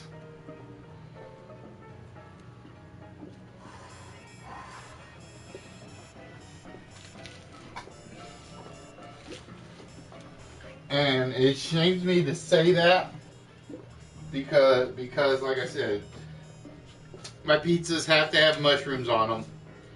If I can put mushrooms in my pasta, it's got to have mushrooms in there. But in a crawfish, not so much.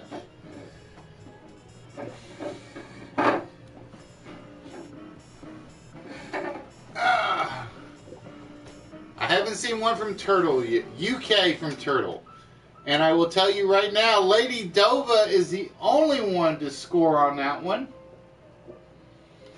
The actual three were the United States, which is actually the brand new one according to the list. It's called the Carolina Pepper. I think it's called the Carolina Pepper. Haiti, which had the hottest. And India was the third hottest on record.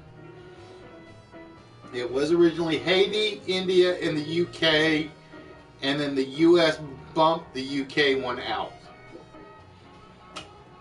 Alright, ladies and gentlemen, this is the last. Thank you, the Carolina Reaper. Yes, that's the brand new one. According to the Scally Scale, it's the brand new one that just topped the charts 2014, I think. Just happened to be something I happened to be paying attention to for some reason. Alright, we have the original name, the lead singer, and the first album. So, Lady Dova, it is very simple. You get one right, you win the game. If you don't get it right, and Turtle does, and HBK misses, we have a tie. Yes, there's a 50-point difference right now, ladies and gentlemen. It's 300 to 250 to 140 for HBK. So we're looking for facts about the red hot chili peppers. Lady Dova, if you can give me either the original name of the band, the lead singer of the band, or their first album, you have won this game.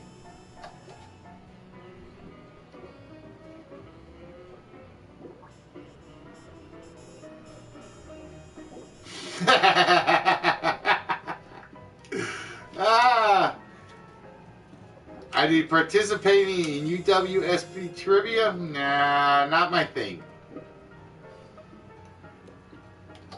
Now, I will tell you guys, like I said, we're getting ready to wrap things up here, depending on what happens on this game.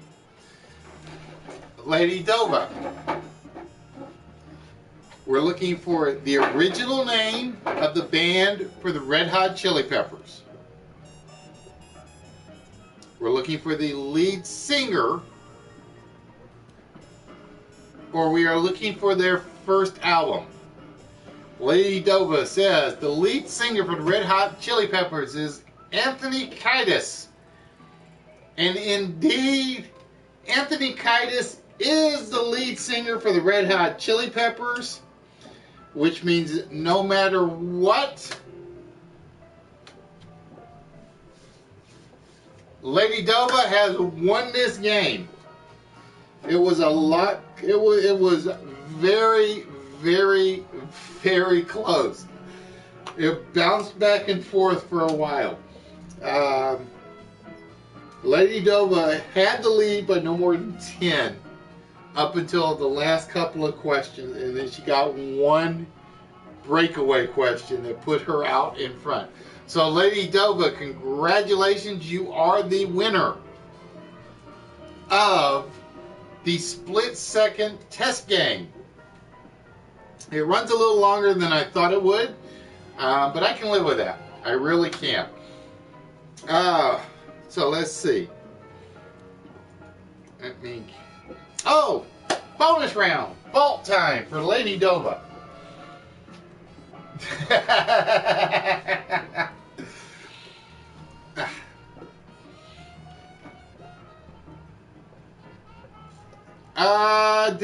I'm trying to remember if I did or didn't. I want to say I haven't had time because I have been very, very busy. I will double check though.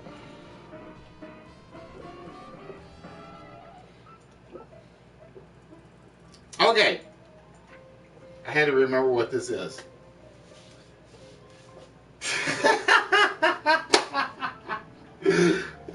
I don't think Aries has been pitching in. I really don't. Alright, Lady Dova. For the vault, we're going to reverse the game now. We're going to give you the 3 items. You have to tell us the fact.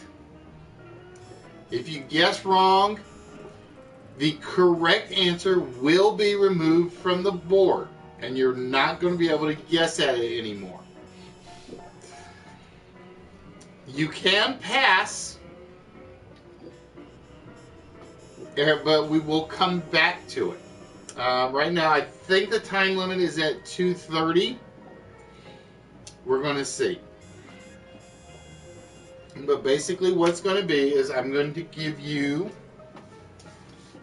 7 items. We're going to give you 3 facts facts about those 7 people. You have to tell me what those 3... I'm trying to think how to explain this.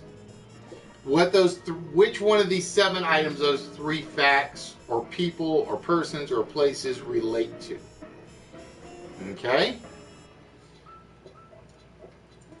But if you guess wrong, it will come off the board. So, here's the subject. Live from New York. It's Saturday night.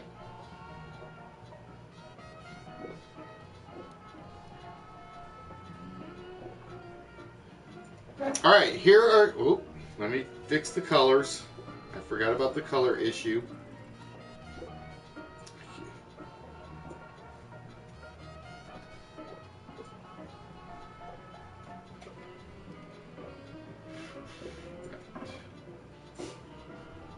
Alright, let's try that again.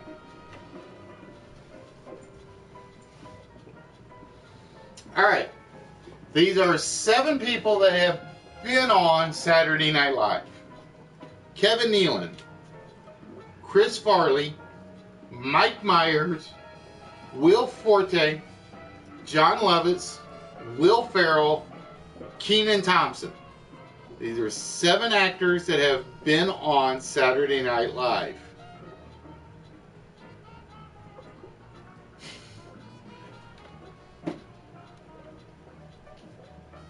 Well, the second one I knew, I just forgot to do it. The third one I didn't realize I still had decolorized. I'm going to give you 3 of their characters. Okay? You basically tell me which one of these 7 actors played those 3 characters. So, for instance, well, I can't give you a for instance because I only have the 7 on the board. If you don't know it, you tell me pass. You have to be quick though, because like I said, I'm going to run it on a timer. It's 2 minutes and 30 seconds. Once you guess, that's your guess. If you're wrong, we'll take the wrong one off the board, or the correct one off the board. All right? So, you got about a 15-second warm-up. And then we're going to reveal the first set of characters. 5, 4, 3, 2, 1, now. Frank Gannon, P.I.P.I. Mr. Subliminal, Franz, sorry.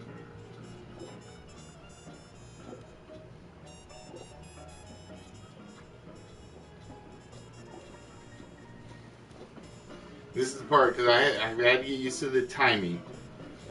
So if you Frank Gannon, P.I.P.I., Mr. Subliminal, and Franz. If you know it, say it. If you don't know it, and you want to come back to it, just yell pass.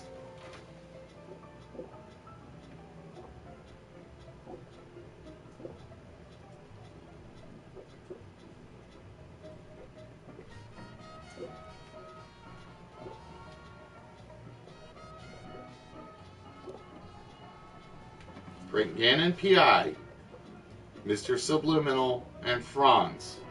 Kevin Nealon, Chris Farley, Mike Myers, Will Forte, John Lovitz, Will Ferrell, Kenan Thompson.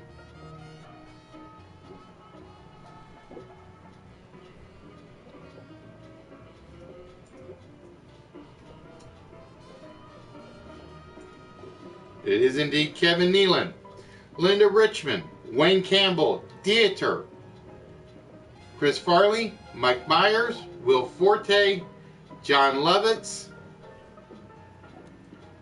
Will Ferrell, or Kenan Thompson.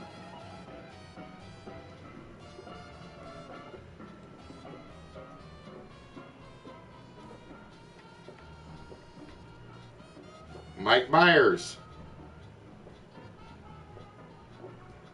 Correct. Tommy Flanagan, Master Thespian, Annoying Man.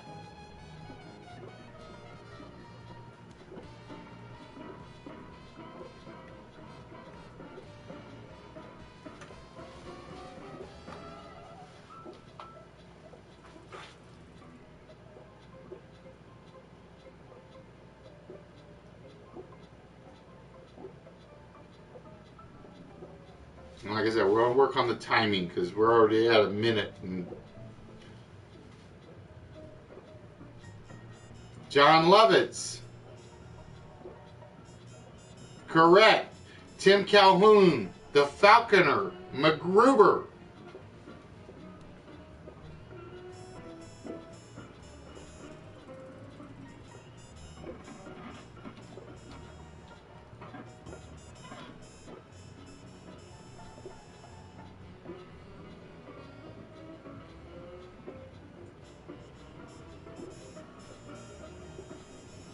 Tim Calhoun, the Falconer, MacGruber. Is it Chris Farley, Will Forte, Will Ferrell, or Kenan Thompson?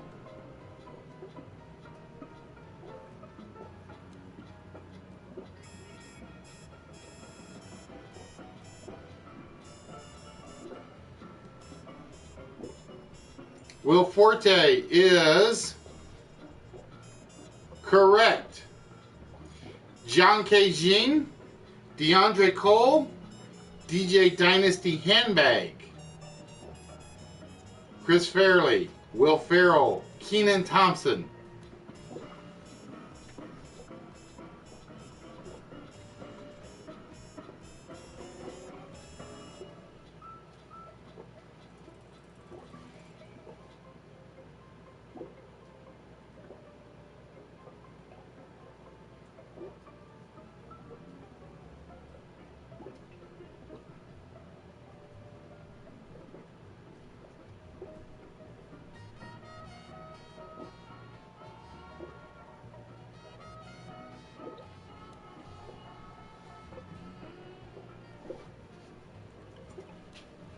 Kenan Thompson.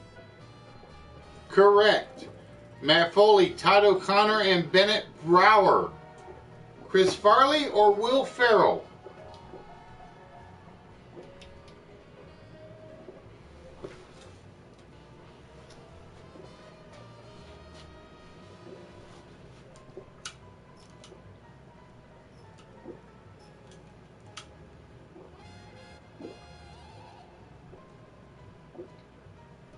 Chris Farley is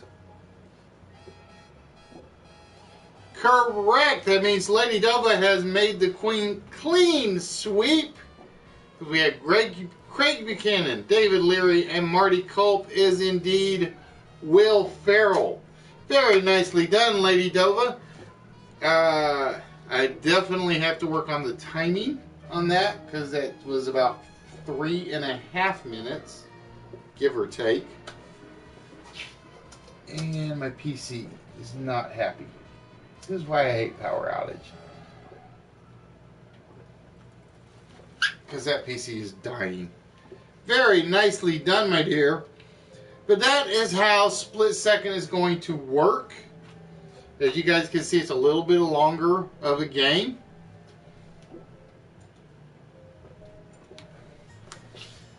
Because it's basically 2 full rounds.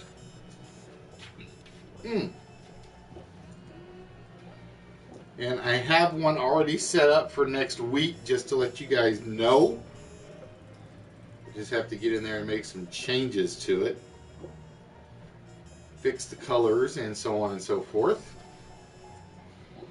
And with that, Ms. Dova,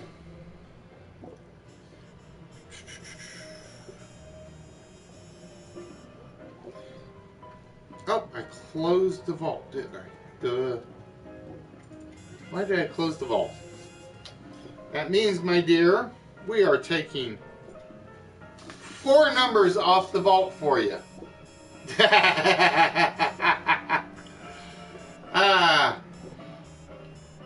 So, Lady Dova, it is your choice as to what 4 rows we remove an incorrect number from.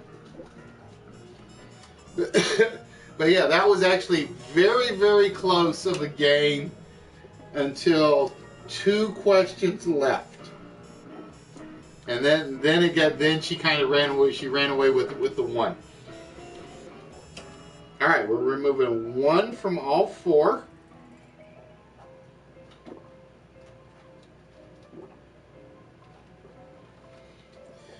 And since this is an odd night tonight, because like I said, we've been running 4 hours, we're going to remove some odd numbers.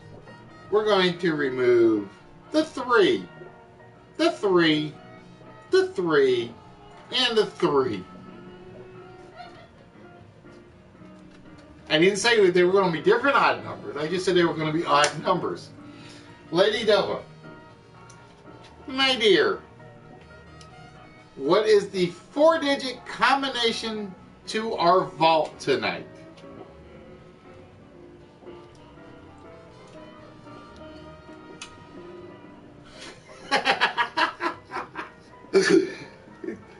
try to come up with some unique stuff just for the vault, for the fun of it. I really do, on occasion. Now, because I can't do the sound effects, is the combination to the vault 1, 7, 4, 6. Yes, this is a very bad drum roll. No, it is not 1746 for the vault combination tonight. So the vault will remain locked. And we are going to wrap things up here tonight, ladies and gentlemen. It has been a long broadcast. I started about 30 minutes late. So I figured we were going to throw something a little long in there. Oh, so Lady Dova, before I forget, gotta do the goodies. My dear, it is your choice. Would you like Zabmondo, the crazy Would You Rather game, which is right there, or the Letter of Marquee game? It is your choice, my dear. Now, believe it or not, Chris, I do have the drum roll and the audience booing part there. The problem was I got so busy today working on stuff that I forgot to charge the tablet. I did. I am so ashamed to say it. And for whatever reason, and I have no idea why, my smartphone cannot see the PS4 right now. It basically can't do anything when I'm at the house. It really can't. All right, my dear, the Letters of Marquee, or the Letter of Marquee, is yours. Whoop. Correct side up. We're going to throw that in the second package.